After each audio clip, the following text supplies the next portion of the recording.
बिस्मिल्लाहिर्रहमानिर्रहीम, अस्सलाम वालेकुम। सेल स्ट्रक्चर और सेल ऑर्गेनेलिज में से आज हम एक और टॉपिक कवर करेंगे और topic name is cell wall. तो सेल वॉल को बेसिकली हम स्टडी करेंगे चंद एक लेवल्स पे। सबसे पहले बेसिक चीज़ें बताएंगे, उसके बाद आपको बताएंगे बेटा एमडी-कैट का, उसके बाद आपको बताएंगे पीपीएससी और सीएस एग्ज़ाम का, या इसके अलावा कोई भी जो कॉम्पिटिटिव एग्ज़ाम है तो किसी भी किस्म का जो एस्पायरेंट है वो यहाँ से मुकम्मल गाइडलाइंस ले सकता है। जैसा कि सेल वॉल जो है वो एनिमल सेल में मौजूद नहीं होती, सो इट्स मीन्स दैट इस टॉपिक को हमें मेनली तौर पे कवर करना पड़ेगा बॉटनी पॉइंट ऑफ व्यू से भी। लेकिन वो स्टूडेंट्स जो एमडी-कैट के एस्पायरेंट्स है, तो जहाँ पे मैं आपको कहूँ कि बेटा यहाँ पे आपका जो लेक्चर है वो एंड हो गया, क्विट करिए, तो वहाँ से आप लेफ्ट कर जाएंगे। तो चलिए ज़रा स्टार्ट करते हैं बेसिक लेवल से। सेल वॉल जो है वो फर्स्ट टाइम किसने देखी? ऑब्वियसली बात है, जिसने सबसे पहला सेल देखा होगा उसी ने उस सेल वॉल को भी देखा होगा। तो हम किसका यहाँ पे जिक्र करने वाले हैं? जाहिर सी बात है बेटा, we are going to be talking about the Robert Hooke. So there is a funny story that is relevant to the Robert Hook. Let's share with all you guys. I'm sharing this story. So it was an amazing event of the life of the Robert Hook. Robert Hook is actually sitting in the bar and he is actually drinking of the champagne. And in the past ages, there is a use of the wood cork at the end to close the end of the champagne bottle. So what is happening? One person, so actually the Robert Hook actually studied the cork. This cork was present as a lid on the end of the champagne bottle. One person came to the Robert Hook and says that, sir, you are very successful person, you have made a wonderful achievement in your life. What is the basic reason of your success? How you become so much successful? What is the cause of your success? Robert Hook silently says that my wife is the cause of my success. And then afterwards this person again says that, sir, you are awesome and you are millionaire. And how you become millionaire, and what is the cause of becoming to your millionaire, and what are you before becoming the millionaire? So Robert Hook says that before becoming the millionaire I was billionaire. सो ऐसा नहीं होता है कि जो scientist लोग होते हैं उनकी जो लाइफ होती है वो बहुत बोरिंग रहती है, बहुत ज़बरदस्त इवेंट्स होते हैं उनके लाइफ में भी। सो रॉबर्ट हुक ने असल में एक्चुअल में वो कॉर्क लिया और उस कॉर्क जो है उसको स्टडी किया और उसने देखा कि यहाँ पर बाहर की जानिब ना इनको एक वाल नुमा स्ट्रक्चर देखने को मिल रही है। तो इन्होंने उस वाल को क्या नाम दे दिया? इन्होंने इस वाल को नाम दे दिया सेल वॉल का नाम दे दिया कि ये जो है ये सेल से बाहर की जानिब है, ये एक वाल नुमा स्ट्रक्चर है, तो हम इसको क्या नाम देंगे? सेल वॉल का नाम देंगे। अब हम देखते हैं कि सेल वॉल जो है वो किस किस में पाई जाती है और किन किन केमिकल कंपाउंड से मिलके बनती है। ओके जी, तो बेटा सबसे पहले हम बात कर लेते हैं कि हम प्लांट लाइक प्रोटिस्ट की बात करते हैं, यानी कि हम बात किसकी करेंगे? We are here talking about the algae. अगर हम एल्गी के बारे में बात करेंगे तो आप बताइए एल्गी में सेल वॉल होती है? Yes of course sir, cell wall is present in algae and it is made up from, आप क्या बोलेंगे कि किस चीज़ से मिलकर बनी होती है? इसका जो मेन कॉन्स्टिट्यूएंट रहता है दैट इज अ सेलुलोज, तो आप क्या बोलेंगे कि ये सेलुलोज से मिलकर बनी होती है। सेकंड नंबर में बेटा हम बात कर लेते हैं फंजाई की। तो फंजाई की अगर हम बात करें तो फंजाई में क्या सेल वॉल मौजूद होती है? यस, फंजाई के अंदर भी बेटा सेल वॉल मौजूद होती है। और फंजाई की जो सेल वॉल होती है वो किस चीज़ से मिलकर बनी होती है? That is made up from the chiton, ये काइटन से मिलकर बनी होती है। अब तीसरी चीज़ के बारे में अगर हम बात करें तो हम लिखेंगे फंजाई और फंजाई लाइक प्रोटिस्ट। आप लोगों ने क्लास फर्स्ट बायोलॉजी है उसका जो चैप्टर नंबर 7 है, ठीक है, वहाँ पर चैप्टर नंबर 7 है, वहाँ पर आपने पढ़े होंगे एनिमल लाइक ऑर्गेनिज्म यानी कि protozoans, plant like organism, algae, और एंड वाला जो सेक्शन है वो कवर करता है किस चीज़ को? फंजाई लाइक ऑर्गेनिज्म को। तो फंजाई लाइक ऑर्गेनिज्म जो होते हैं जिनको हम नाम देते हैं मिक्सोमाइकोटा एंड ओमाइकोटा, मिक्सोमाइकोटा एंड ओमाइकोटा। तो देखें फंजाई जो है मिक्सोमाइकोटा, फंजाई की सेल वॉल किस चीज़ से मिलकर बनी है? फंजाई की सेल वॉल मिलकर बनी होती है सॉरी, तो फंजाई की जो सेल वॉल होती है वो मिलकर बनी है किस चीज़ से? काइटन से। लेकिन अगर हम फंजाई लाइक प्रोटिस्ट की बात करते हैं तो इनकी जो सेल वॉल होती है वो काइटन से मिलकर नहीं बनी बेटा, इनकी सेल वॉल के अंदर सेलुलोज ही मौजूद होता है। तो ये चीज़ आपने एमसीक्यूज़ के लिए रेडी रखनी है, एमडी-कैट के लिए, कि इनकी जो सेल वॉल होती है उसमें कौन सा केमिकल होता है? सेलुलोज ही पाया जाता है। क्लियर होगी बात? उसके बाद अगर हम बात करें तो हम यहाँ पर बात करेंगे प्लांट्स के बारे में। आपको मालूम होना चाहिए कि प्लांट की अगर हम सेल वॉल के बारे में बात करते हैं तो जनरल वे में, बिल्कुल बेसिक वे में बात करें तो हम कहते हैं कि जो प्लांट की सेल वॉल होती है वो बेसिकली दो मेन वॉल्स पर मुश्तमिल होती है ना, बेसिक लेवल पे पढ़ा था। एक होती है जिसको हम नाम देते हैं प्राइमरी वॉल का, तो मैं यहाँ पे PW लिख देता हूँ। एक होती है जिसको हमने पढ़ा था सेकेंडरी वॉल, जो कि SW से लिख देते हैं। अब प्राइमरी वॉल के अंदर बताते हैं कि वहाँ पर किस चीज़ से मिलकर बनती है। मेन केमिकल इसके अंदर जो होता है डेट इज़ अ सेलुलोज। और अगर हम सेकेंडरी वॉल की बात करते हैं तो कुछ सेल्स होते हैं जैसे कि जाइलम वगैरह होते हैं, ठीक है, तो उनमें ये किस चीज़ से मिलकर बनी होती है, that is made up from the lignin. तो लिग्निन वगैरह जो होता है वो वहाँ पर आपको देखने को मिल जाएगा। क्लियर होगी बात।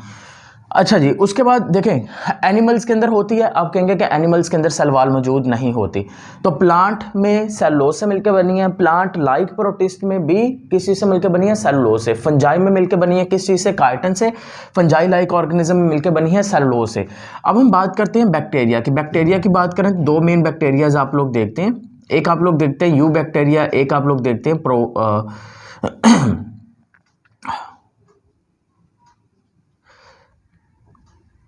ठीक है। तो हम बैक्टीरिया की अगर हम बात करें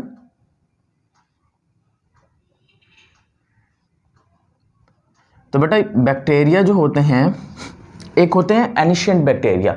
वो जो एनिशियंट बैक्टीरिया है उनको हम नाम क्या देते हैं, this one is known as a archaebacteria. क्या नाम देंगे, आर्कियोबैक्टीरिया। और दूसरे कौन से आएंगे, that is a you bacteria.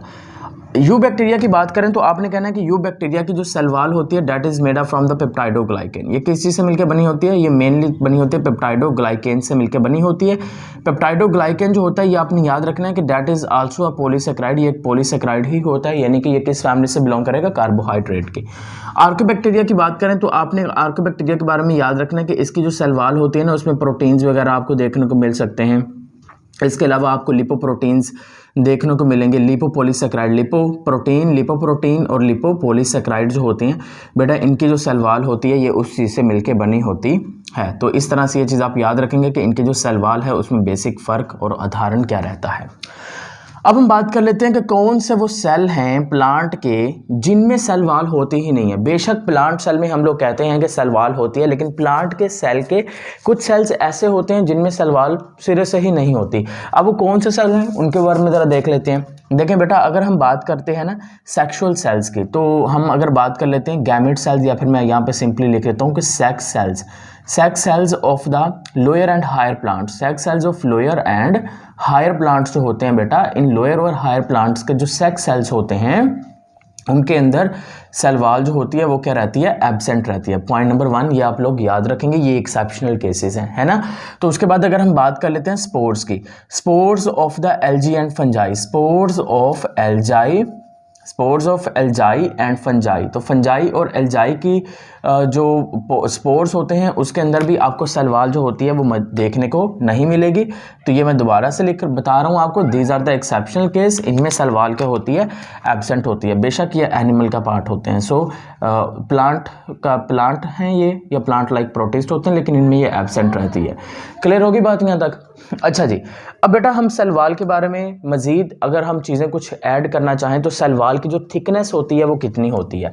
तो आप कहेंगे कि सेल वॉल की जो थिकनेस होती है वो 0.1 mm से लेकर 10 mm तक होती है। 0.1 mm से लेंगे और ये कहाँ तक होगी, 10 mm तक होगी। कौन सी वो बुक है जिसमें सबसे पहले सेल वॉल का जिक्र किया गया था, यानी कि जो रिसर्च वगैरह कह लें, तो हम कहेंगे that is about the Micrographia.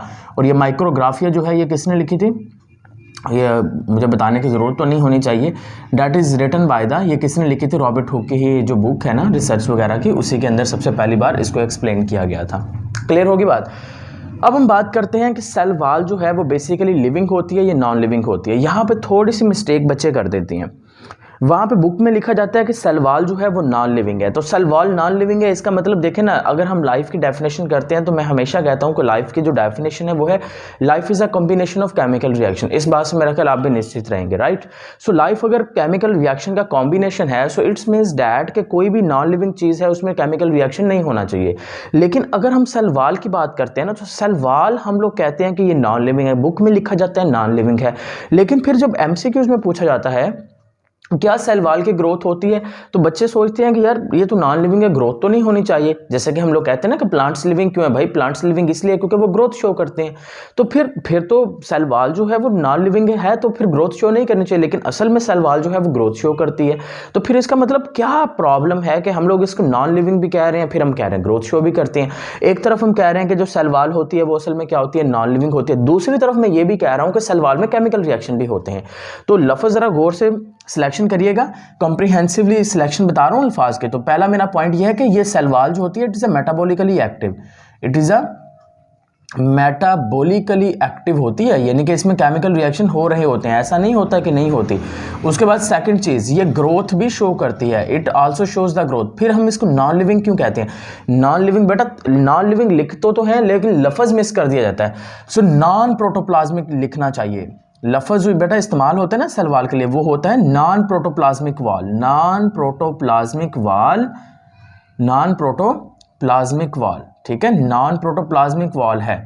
यानी कि नॉन लिविंग वॉल कहने का बेसिक मकसद ये होता है कि ये नॉन प्रोटोप्लाज्मिक वॉल है, यानी कि ये रिलीज की जाती है। इसको रिलीज कौन करता है? इसको सेक्रेट कौन करता है? इसको सेक्रेट करता है प्रोटोप्लाज्म। कौन सेक्रेट करेगा? प्रोटोप्लाज्म ही इसको सेक्रेट करता है, क्योंकि प्रोटोप्लाज्म में बहुत सारे केमिकल रिएक्शंस हो रहे होते हैं, वो मेटाबॉलिकली बहुत ज़्यादा एक्टिव होती है। और उसके बरक्स अगर हम उसकी ये सेक्रेटेड वॉल के बारे में बात करें तो ये मेटाबॉलिकली एक्टिव नहीं होती इतनी ज़्यादा जितना कि प्रोटोप्लाज्म है। सो दैट्स वाई हम इसको क्या कहते हैं क्या कहते हैं कि नॉन प्रोटोप्लाज्मिक वॉल होती है। क्लियर होगी बात? सो इस तरह से ये जो बेसिक डेफिनेशन अगर हम सेल वॉल के बारे में लिखना चाहें तो आप इस तरह से इसको लिख सकते हैं। अब सेल वॉल देखें, सेल वॉल जो है वो ये भी आपको समझ में आ गया कि नॉन लिविंग वॉल है या फिर इसको किस बेस के ऊपर नॉन लिविंग वॉल कहा जाता है। अब हम देखते हैं कि भाई जो एनिमल सेल है, एनिमल सेल में सेल वॉल की ज़रूरत क्यों नहीं है ना? प्लांट सेल या एनिमल सेल में ऐसे कौन सी चीज़ है जो कि दोनों में बेसिक डिफरेंस प्रोवाइड करती है? देखें, वी आर द एनिमल्स, हमारे जो सेल है ना उस सेल में सेल वॉल नहीं है। अब प्रॉब्लम कहाँ पे आ रही है? प्रॉब्लम ये आ रही है कि हमारी बॉडी में एक बहुत ही ज़बरदस्त किस्म का ढांचा मौजूद है जिसको हम क्या नाम देते हैं? जिसको हम स्केलेटन का नाम देते हैं। आपकी बॉडी के अंदर स्केलेटन है, दैट्स नेम इज एंडोस्केलेटन। क्या प्लांट के अंदर आपने किसी किस्म का हड्डियों का ढांचा देखा कभी, या किसी और किस्म का ढांचा? नहीं, प्लांट के अंदर किसी भी किस्म का ढांचा नहीं है। अच्छा, अगर ढांचा नहीं है तो फिर बगैर ढांचे के, बगैर स्केलेटन के वो कैसे बिल्कुल स्ट्रेट खड़े हैं? है ना सोचने की बात। तो इसका मतलब ये है कि अंदर वाली साइड पर प्लांट के हर सेल के अंदर क्या चीज मौजूद होता है? टर्गर प्रेशर मौजूद होता है। अब वो जो टर्गर प्रेशर होता है ना, जो हर प्लांट सेल के अंदर मौजूद होता है टर्गर प्रेशर, तो वही बेटा जो टर्गर प्रेशर है वो यहाँ पे बात की जा रही है। यानी कि प्लांट के अंदर जो सपोर्ट प्रोवाइड करनी है ग्रेविटेशनल फोर्स के खिलाफ, वो कौन प्रोवाइड करेगा? Turgor pressure. टर्गर प्रेशर से सेल को अगर ब्रस्ट होने से बचना है तो उसको जरूरत पड़ेगी सेल वॉल की। और उसके बरक्स हम बात करें तो हमारी बॉडी में तो सपोर्ट प्रोवाइड करने के लिए क्या मौजूद है? हमारी बॉडी में सपोर्ट प्रोवाइड करने के लिए स्केलेटन होता है, और प्लांट्स के अंदर सपोर्ट प्रोवाइड करने के लिए स्केलेटन नहीं होता, इसलिए उसमें सपोर्ट प्रोवाइड करने के लिए एक अल्टरनेट स्ट्रक्चर होती है, जिस अल्टरनेट स्ट्रक्चर का नाम क्या होगा? We called it out the cell wall. Clear होगी बात? सो इस तरह से ये भी आपने चीज़ याद रखनी है कि एनिमल सेल और प्लांट सेल में सेल वॉल जो है वो किस बेस पर नहीं होती है। अब हम बात कर लेते हैं कि सेल वॉल जो है उसकी बेसिकली कितनी वॉल्स होती हैं, है ना। मजीद अगर हम सेल वॉल की बेटा बात करें तो सेल वॉल की ना बेसिक जो स्ट्रक्चर में स्टडी की जाती है, दैट इज़ अ 3 वॉल्स। उनमें से पहली जो वॉल होगी हम उसको क्या नाम देंगे? This one is known as a middle lamella. पहली वॉल को नाम देंगे मिडल लैमिला का, और दूसरी वॉल को बेटा हम नाम देंगे this one is known as a primary wall. Primary wall का नाम देंगे। और अगर हम उसके बाद बात करते हैं तीसरी wall, that is a secondary wall. फिर सेकेंडरी वॉल की भी आगे कुछ टाइप्स होती हैं, उनको भी थोड़ा सा बताते हैं, इलैबोरेट करता हूँ आपके साथ।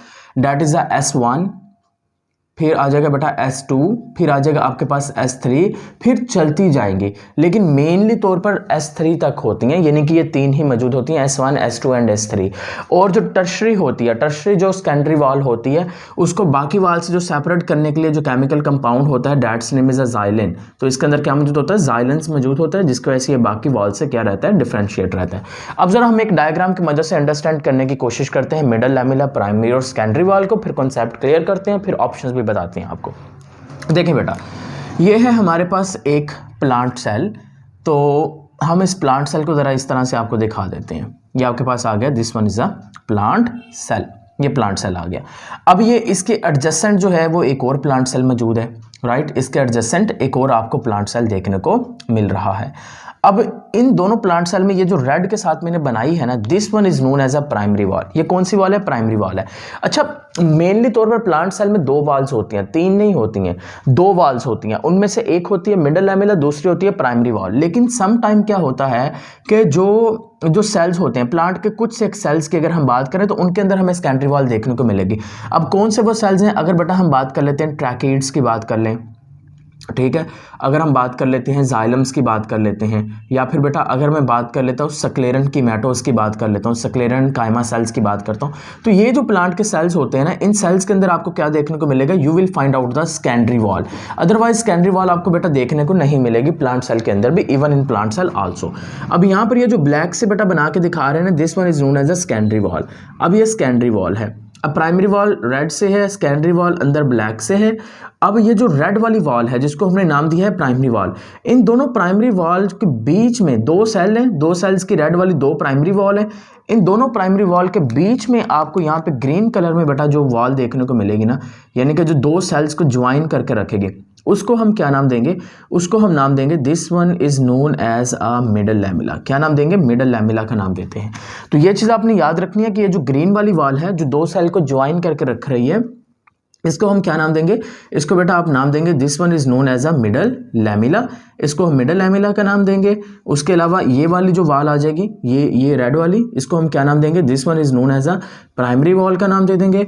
और इसके अंदर वाली साइड पर मैंने कहा कि वो सेल्स जो डेड हो चुके होते हैं उनमें ये सेकेंडरी वॉल भी आपको देखने को मिल जाती है। और फिर सेकेंडरी वॉल में सबसे जो थिक वॉल होती है that is a S2 wall, ये सबसे थिकेस्ट वॉल होती है सेकेंडरी वॉल के अंदर भी। क्लियर होगी बात? तो और याद रखिएगा कि जब सेकेंडरी वॉल की फॉर्मेशन होती है, जब सेल नॉन लिविंग हो जाता है, तो उस वक्त प्राइमरी वॉल जो होता है वो ख़त्म हो जाती है। समझ आ गई बात? या थिन हो जाएगी या ऑटोमेटिकली तौर पे क्या हो जाएगी? डिसॉल्व हो जाएगी, ख़त्म हो जाएगी। क्लियर हो गया? अब हम बात करते हैं, अगर आपसे एक क्वेश्चन हम लोग पूछें आपसे बेटा, एक क्वेश्चन पॉइंट नंबर 1, पहला क्वेश्चन जो है कि अगर हम आपसे ये पूछें कि which is the outer most, यहाँ पर कुछ क्वेश्चन ऐड करते हैं, आपने इसको ध्यान से समझना है। Which is outermost, which is outermost wall, which is outermost wall of intact cell, which is outermost wall of intact cell। intact cell की सबसे outermost wall कौन सी होती है? ऑप्शन ए है बेटा आपके पास मिडल लैमेला, ऑप्शन बी है आपके पास बेटा ऑप्शन बी इज आपके पास है प्राइमरी वॉल, और ऑप्शन सी जो है बेटा आपके पास that is a secondary wall, that is a secondary wall. और प्राइमरी वॉल यहाँ पे बेटा ऑप्शन सी पे लिखते हैं सेकेंडरी वॉल, और ऑप्शन डी जो है उसमें बेटा मैं आपको लिख देता हूँ कि ये आपके पास आ गई S3। तो बताइए राइट ऑप्शन क्या है? आपके पास टाइम कितना होगा? आपके पास टाइम होगा जस्ट सिर्फ और सिर्फ 5 सेकेंड्स का। 5 4 3 2 1 एंड डन। इधर देखें ज़रा गौर से, हरी अप गाइस। यहाँ पर बेटा जो राइट ऑप्शन बनेगा ना, तो यहाँ पर राइट ऑप्शन सबसे पहले आपको ये अंडरस्टैंड करना है कि वो क्या कह रहे हैं। वो हमें कह रहे हैं कि इंटैक्ट स्टेट के अंदर जो वॉल है, जो सबसे आउटर मोस्ट वॉल है, वो कौन सी होती है? देखिए इंटैक्ट स्टेट की बात करें, इंटैक्ट स्टेट का मतलब ये होता है कि जब सेल की स्टेट में होता है, जब सेल टिश्यू स्टेट में होता है, जब सेल की स्टेट में होता है, टिश्यू स्टेट में होता है, तो सेल की वो जो टिश्यू स्टेट होती है उस चीज़ के बारे में बात की जा रही है। तो सेल जब टिश्यू स्टेट में है, यानी कि सेल बहुत सारे सेल्स के साथ जब ज्वाइन होगा, तो उस वक्त देखें सबसे बाहर वाली साइड पर जो वाल है उसका नेम क्या है? Middle lamella. सो इसका मतलब यहाँ पर जो सबसे आउटर मोस्ट वाल होगी वो कौन सी होगी? मिडल लैमेला होगी। लेकिन अगर बेटा मैं यहाँ पर सिंपल सी बात करता हूँ, मैं कहता हूँ which one is the outermost wall of an isolated cell. Intact cell के बावजूद मैं यहाँ पर लफ्ज़ का इस्तेमाल कर देता हूँ, I am using the word here the isolated cell. तो आइसोलेटेड जो सेल है उसकी सबसे आउटर मोस्ट वाल कौन सी होती है? देखिए ना, आपने इस सेल को पकड़ा, दोनों सेल को सेपरेट कर दिया, दोनों सेल को सेपरेट कर दिया तो उसके बीच में जो वाल थी वो भी खत्म हो गई।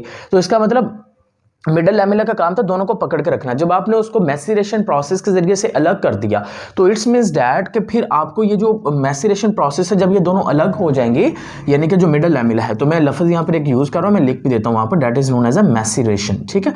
सो इस प्रोसीजर के जरिए से जब हम इसको अलग कर देंगे तो सबसे मिडल लैमेला जो है वो तो डिसॉल्व हो गई, पीछे कौन सी वाल बचेगी? डेट इज अ प्राइमरी वाल। तो इस केस के अंदर जब हम यहाँ पर आइसोलेटेड सेल की बात करेंगे, तो आइसोलेटेड सेल के केस में आपने क्या बात करनी है? आप कहेंगे कि द आउटर मोस्ट वाल इज अ प्राइमरी वाल, प्राइमरी वाल होती है। अच्छा, अगर मैं आपसे ये पूछूं कि कौन सी सेल वाल की कौन सी वो वाल है जो सबसे पहले बनती है?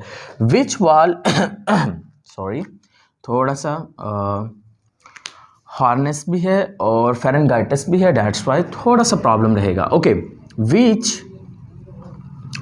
विच one is firstly form wall in growing cell. Growing cell के अंदर या डेवलपिंग सेल कौन सी वॉल जो है वो सबसे पहले बनती है? तो ऑप्शन है हमारे पास मिडल लैमेला, ऑप्शन है बी हमारे पास that is known as a primary wall, option C है हमारे पास सेकेंडरी वॉल। तो तीन ही ऑप्शन देंगे, तीनों में से कोई एक जल्दी से चूज कीजिएगा। हरी अप, है ना, जल्दी से बताएं, हरी अप। सो हरी अप। तो मैंने यहाँ पे क्या बोला, मैंने कहा कौन सी वो वाल है जो सबसे पहले बनेगी ग्रोइंग सेल के अंदर। तो बेटा ग्रोइंग सेल के अंदर सबसे जो पहले बनने वाली वाल होती है ना, उस वाल का नेम क्या होता है? प्राइमरी वाल होता है। यानी कि जो सेल जब डेवलप हो रहा होता है तो उस वक्त सबसे पहले जो पहली सेल वाल की जो वाल बनेगी उसको क्या नाम देंगे? प्राइमरी वाल का। अच्छा, यहाँ पर मैंने आपको कहा कि जो सेल होते हैं वो इंटैक्ट स्टेट में तो क्या है? Middle lamella. आइसोलेटेड सेल में क्या होगा? प्राइमरी वाल होगी। अब सेल को हम इंटैक्ट स्टेज से आइसोलेट करने के लिए जिस टेक्निक का इस्तेमाल करते हैं उस टेक्निक को हम नाम देते हैं सेल फ्रैक्शनेशन टेक्निक। क्या नाम देंगे? सेल फ्रैक्शनेशन टेक्निक का नाम दे देंगे। अब ये जो टेक्निक होती है ना, इसमें बेटा क्या होते हैं, इसमें 2-3 प्रोसीजर्स होते हैं, वो भी थोड़ा सा आपको बता देते हैं। Point number 1, cell fractionation technique में सबसे पहले हम जो चीज़ फॉलो करेंगे, प्रोसीजर का जो पहला पार्ट होता है उसको हम नाम देते हैं होमोजेनाइजेशन। होमोजेनाइजेशन या होमोजेनाइज्ड करेंगे कंटेंट को, होमोजेनाइज द कंटेंट। यानी कि देखिए ना, हम सेल कैसे हासिल कर सकते हैं? सेल तो बहुत ही छोटा एक कंपाउंड है, तो ऐसा तो पॉसिबल है नहीं कि हम बॉडी से डायरेक्टली तौर पर सेल ले सके। तो हम क्या करेंगे? हम तो टिश्यू लेंगे। तो जो टिश्यू हम लोग लेंगे, सबसे पहले हम उस टिश्यू को क्या करेंगे? होमोजेनाइज्ड करेंगे। यानी कि टिश्यू को होमोजेनाइज करने का मतलब ये होगा कि टिश्यूज को हम किस स्टेट के अंदर लेके आएंगे? सेल की स्टेट में लेके आएंगे। तो जब हम टिश्यूज को ब्रेक डाउन कर देंगे, यानी कि मैसेरेशन करेंगे, उसको डिफरेंट केमिकल इस्तेमाल करेंगे, उसको केमिकल इस्तेमाल करने के बाद उसको सेपरेट कर देंगे, उस मैकेनिज्म को क्या नाम देंगे? उस स्टेप को क्या नाम देंगे? होमोजेनाइजेशन। और उसके बाद हम लोग क्या करेंगे? हम इस्तेमाल करेंगे अल्ट्रा सेंट्रीफ्यूगेशन। यानी कि यहाँ पर हम लोग क्या करेंगे? ये जो टेस्ट ट्यूब होगी, जिस टेस्ट ट्यूब के अंदर हमने ये जो सेलरी है या फिर ये जो होमोजेनाइज मटेरियल है ये लिया हुआ होगा, हम इसको क्या करेंगे? रिवॉल्व करेंगे बहुत स्पीड के साथ एक मशीन के अंदर, जो शायद आपने देखी होगी लैब्स वगैरह के अंदर ब्लड को टेस्ट करने के लिए भी होती है। सो उस चीज़ को हम करेंगे, तो जिसके नतीजे में जो ऑर्गेनाइज होंगी ना, वो डेंसिटीज के बेस के ऊपर अलग होती चली जाएंगी। सपोज डैट मैंने ये वो मटेरियल ले लिया था, तो सबसे पहले जो सबसे भारी ऑर्गेनाइज थी न्यूक्लियस, वो यहाँ पे नीचे रह गया, ठीक है, वो नीचे अलग हो गया। उसके बाद ये न्यूक्लियस जो है वो नीचे की फॉर्म नीचे बैठ गया ना, तो जो ऊपर वाला हल्का मटेरियल है जिसकी डेंसिटी कम है वो मैंने यहाँ से निकालने के बाद मैंने एक और टेस्ट ट्यूब में ले लिया। फिर उस टेस्ट ट्यूब को दोबारा से मैंने घुमाया, यानी कि सेंट्रीपिटल और सेंट्रीफ्यूगल फोर्स की वजह से, जो कि बाहर की जानिब लगती है, उस ऑर्गेनाइज के ऊपर लगेगी, तो जो ऑर्गेनाइज होंगे वो सेल से बाहर की जाने मूव कर जाएंगे। तो इसी तरह से न्यूक्लियस सेपरेट हो गया, फिर उससे बड़ी ऑर्गेनाइज माइटोकॉन्ड्रिया सेपरेट हो गई, नीचे बैठ गई, फिर जो हल्की जो जिसकी डेंसिटी अगेन कम होगी उसको तीसरी टेस्ट ट्यूब में ले जाएंगे। तो यहाँ पर देखें कि हम लोगों ने फ्रैक्शंस बना ली हैं, फ्रैक्शंस बनाई हैं, एक फ्रैक्शन जिसमें पहली ऑर्गेनाइज हासिल की, फिर दूसरी की, फिर तीसरी की। तो इस तरह की जो टेक्निक होती है उसको हम नाम देते हैं सेल फ्रैक्शनेशन टेक्निक। तो ये जो सेल वाल को भी जो डिस्कस किया गया है, ये स्टडी किया गया है, वो उसको इसी प्रोसीजर के जरिए से स्टडी किया गया है इलेक्ट्रॉन माइक्रोस्कोप के नीचे। क्लियर होगी बात? तो बेटा इसको इस मैकेनिज्म से स्टडी किया गया है। अच्छा, तो मैंने कहा कि ग्रोइंग सेल में सबसे पहली जो वाल होती है वो कौन सी होती है? दैट इज अ प्राइमरी वाल। लेकिन अगर मैं आपको ये कहूं कि मुझे सेल वाल की सीक्वेंस बताएं आउटसाइड टू इनसाइड, तो हम कहेंगे कि सर जब हम मूव करेंगे आउटसाइड टू इनसाइड, सो जब हम मूव करेंगे कहां पर? Outside to inside, outside to inside, बाहर से अंदर की जाने मूव करेंगे, तो उस वक्त सबसे पहली जो वाल आपको देखने को मिलेगी that is a middle lamella. Middle lamella के बाद कौन सी वाल आएगी? प्राइमरी वाल आएगी। फिर कौन सी वाल आएगी? दैट इज अ सेकेंडरी वाल। और अगर हम इनसाइड टू आउटसाइड मूव करें, अगर हम इनसाइड टू आउटसाइड मूव करें, तो इनसाइड टू आउटसाइड मूव करते वक्त आपने याद रखना है कि हमारे पास देखें इनसाइड से आउटसाइड मूव करना है, तो सबसे पहले ब्लैक वाली वाल का नाम क्या था? Secondary wall. तो सबसे पहले कौन सी आएगी? सेकेंडरी वाल, फिर कौन सी आएगी? प्राइमरी वाल, फिर कौन सी आएगी? आपके पास मिडल लैमेला आ जाएगा। सो इस तरह से ये भी चीज़ याद रखनी है कि जब कोई मटेरियल जो है वो आउटसाइड टू इनसाइड मूव करता है, जब कोई material inside to outside move करता है, तो जो वाल्स होती हैं वो किस तरह से मूव करती हैं? पहले मिडल लैमेला आएगा, फिर प्राइमरी आएगी या सेकेंडरी आएगी, secondary, primary and middle lamella. इस तरह से ये चीज़ आप याद रखेंगे। अब हम बात करते हैं कि मिडल लैमेला जो है ये असल में आती कहाँ से है, इस चीज़ को ज़रा अंडरस्टैंड करने की कोशिश करते हैं। देखें, आप लोगों ने माइटोसिस वाला नो डाउट टॉपिक पढ़ा होगा, और माइटोसिस के टॉपिक में कहते हैं कि माइटोसिस जो होता है वो 2 मेन स्टेप्स में डिवाइड हो जाता है। उनमें से एक स्टेप होता है जिसको हम कहते हैं कैरियोकाइनेसिस, जिसमें न्यूक्लियस की डिवीजन होती है, और उसके बाद दूसरा स्टेप होता है जिसको क्या नाम देते हैं, डेट इज़ अ साइटोकाइनेसिस, जिसमें किस चीज़ की बेटा डिवीजन होगी, साइटोप्लाज्म की डिवीजन होती है। अब अगर हम बात करते हैं साइटोकाइनेसिस की, क्योंकि हमारा जो मेन पर्पस अंडरस्टैंड करने का है वो है साइटोकाइनेसिस का, तो अगर हम साइटोकाइनेसिस की बेटा बात करते हैं ना, तो साइटोकाइनेसिस में हम कहते हैं कि डिवीजन ऑफ साइटोप्लाज्म, साइटोप्लाज्म की डिवीजन होगी। लेकिन प्लांट सेल के अंदर अगर हम साइटोकाइनेसिस की बात करते हैं तो वो एक स्पेशल मैकेनिज्म के जरिए से होगी, उसको हम नाम देंगे phragmoplast formation. Which one it is called out? It is called out as a phragmoplast formation. अब ये फ्रैग्मोप्लास्ट फॉर्मेशन क्या होती है उस चीज़ को जरा अंडरस्टैंड कर लेते हैं। देखें, ये है हमारे पास एक प्लांट सेल। अब इस प्लांट सेल में जैसे ही फ्रैग्मोप्लास्ट फॉर्मेशन होनी है ना, तो पता क्या होगा, सबसे पहले ये जो प्लांट सेल है, इस प्लांट सेल के अंदर जो ऑर्गेनेली है जिसका नेम है गोल्जी अपरेटस, प्लांट सेल के अंदर ऑर्गेनेली, और जिसका नाम क्या होता है, that's name is the Golgi apparatus. अब ये जो गोल्जी अपरेटस होता है ना बेटा, ये गोल्जी अपरेटस क्या करेगा, ये गोल्जी वेसिकल्स बनाना शुरू कर देगा। Golgi apparatus which will is starting from, it will starting from the Golgi vesicles. और ये जो गोल्जी वेसिकल्स होंगे ना बेटा, ये गोल्जी वेसिकल पहले सेल के सेंटर में जमा होंगे, सेल के सेंटर में जमा होने के बाद उसके बाद ये सेल के कॉर्नर्स की तरफ मूव करती जाएंगी, और फाइनली ये थिक हो जाएंगे, और थिक होने के बाद ये एक सेल को 2 सेल्स में क्या कर देंगे, डिवाइड कर देंगे। अब आप लोगों को समझ में आ रहा है कि ये जो मिडल लैमेला है ये क्यों 2 सेल्स को आपस में ज्वाइन करके रखे हुए है, क्योंकि ये मिडल लैमेला ही वो वाल होती है जो साइटोकाइनेसिस के नतीजे में बनती है। ठीक है, जो साइटोकाइनेसिस के नतीजे में जो वाल बनती है उस वाल का नाम क्या होता है, मिडल लैमेला होता है। तो इसका मतलब ये हुआ कि साइटोकाइनेसिस होगी तो ही मिडल लैमेला की जो फॉर्मेशन होती है, जो सेल, प्लांट सेल जो आपस में अटैच होते हैं मिडल लैमेला के जरिए से, वो असल में यहाँ से आएंगे। क्लियर होगी बात? अब हम बेटा यहाँ पर और चीज़ आप ज़रा गौर से डिस्कस कर लेते हैं। देखें, यहाँ से MCQs भी घुमाए जा सकते हैं थोड़े बहुत, तो वो आपसे पूछ लेते हैं कैसे घुमाए जा सकते हैं।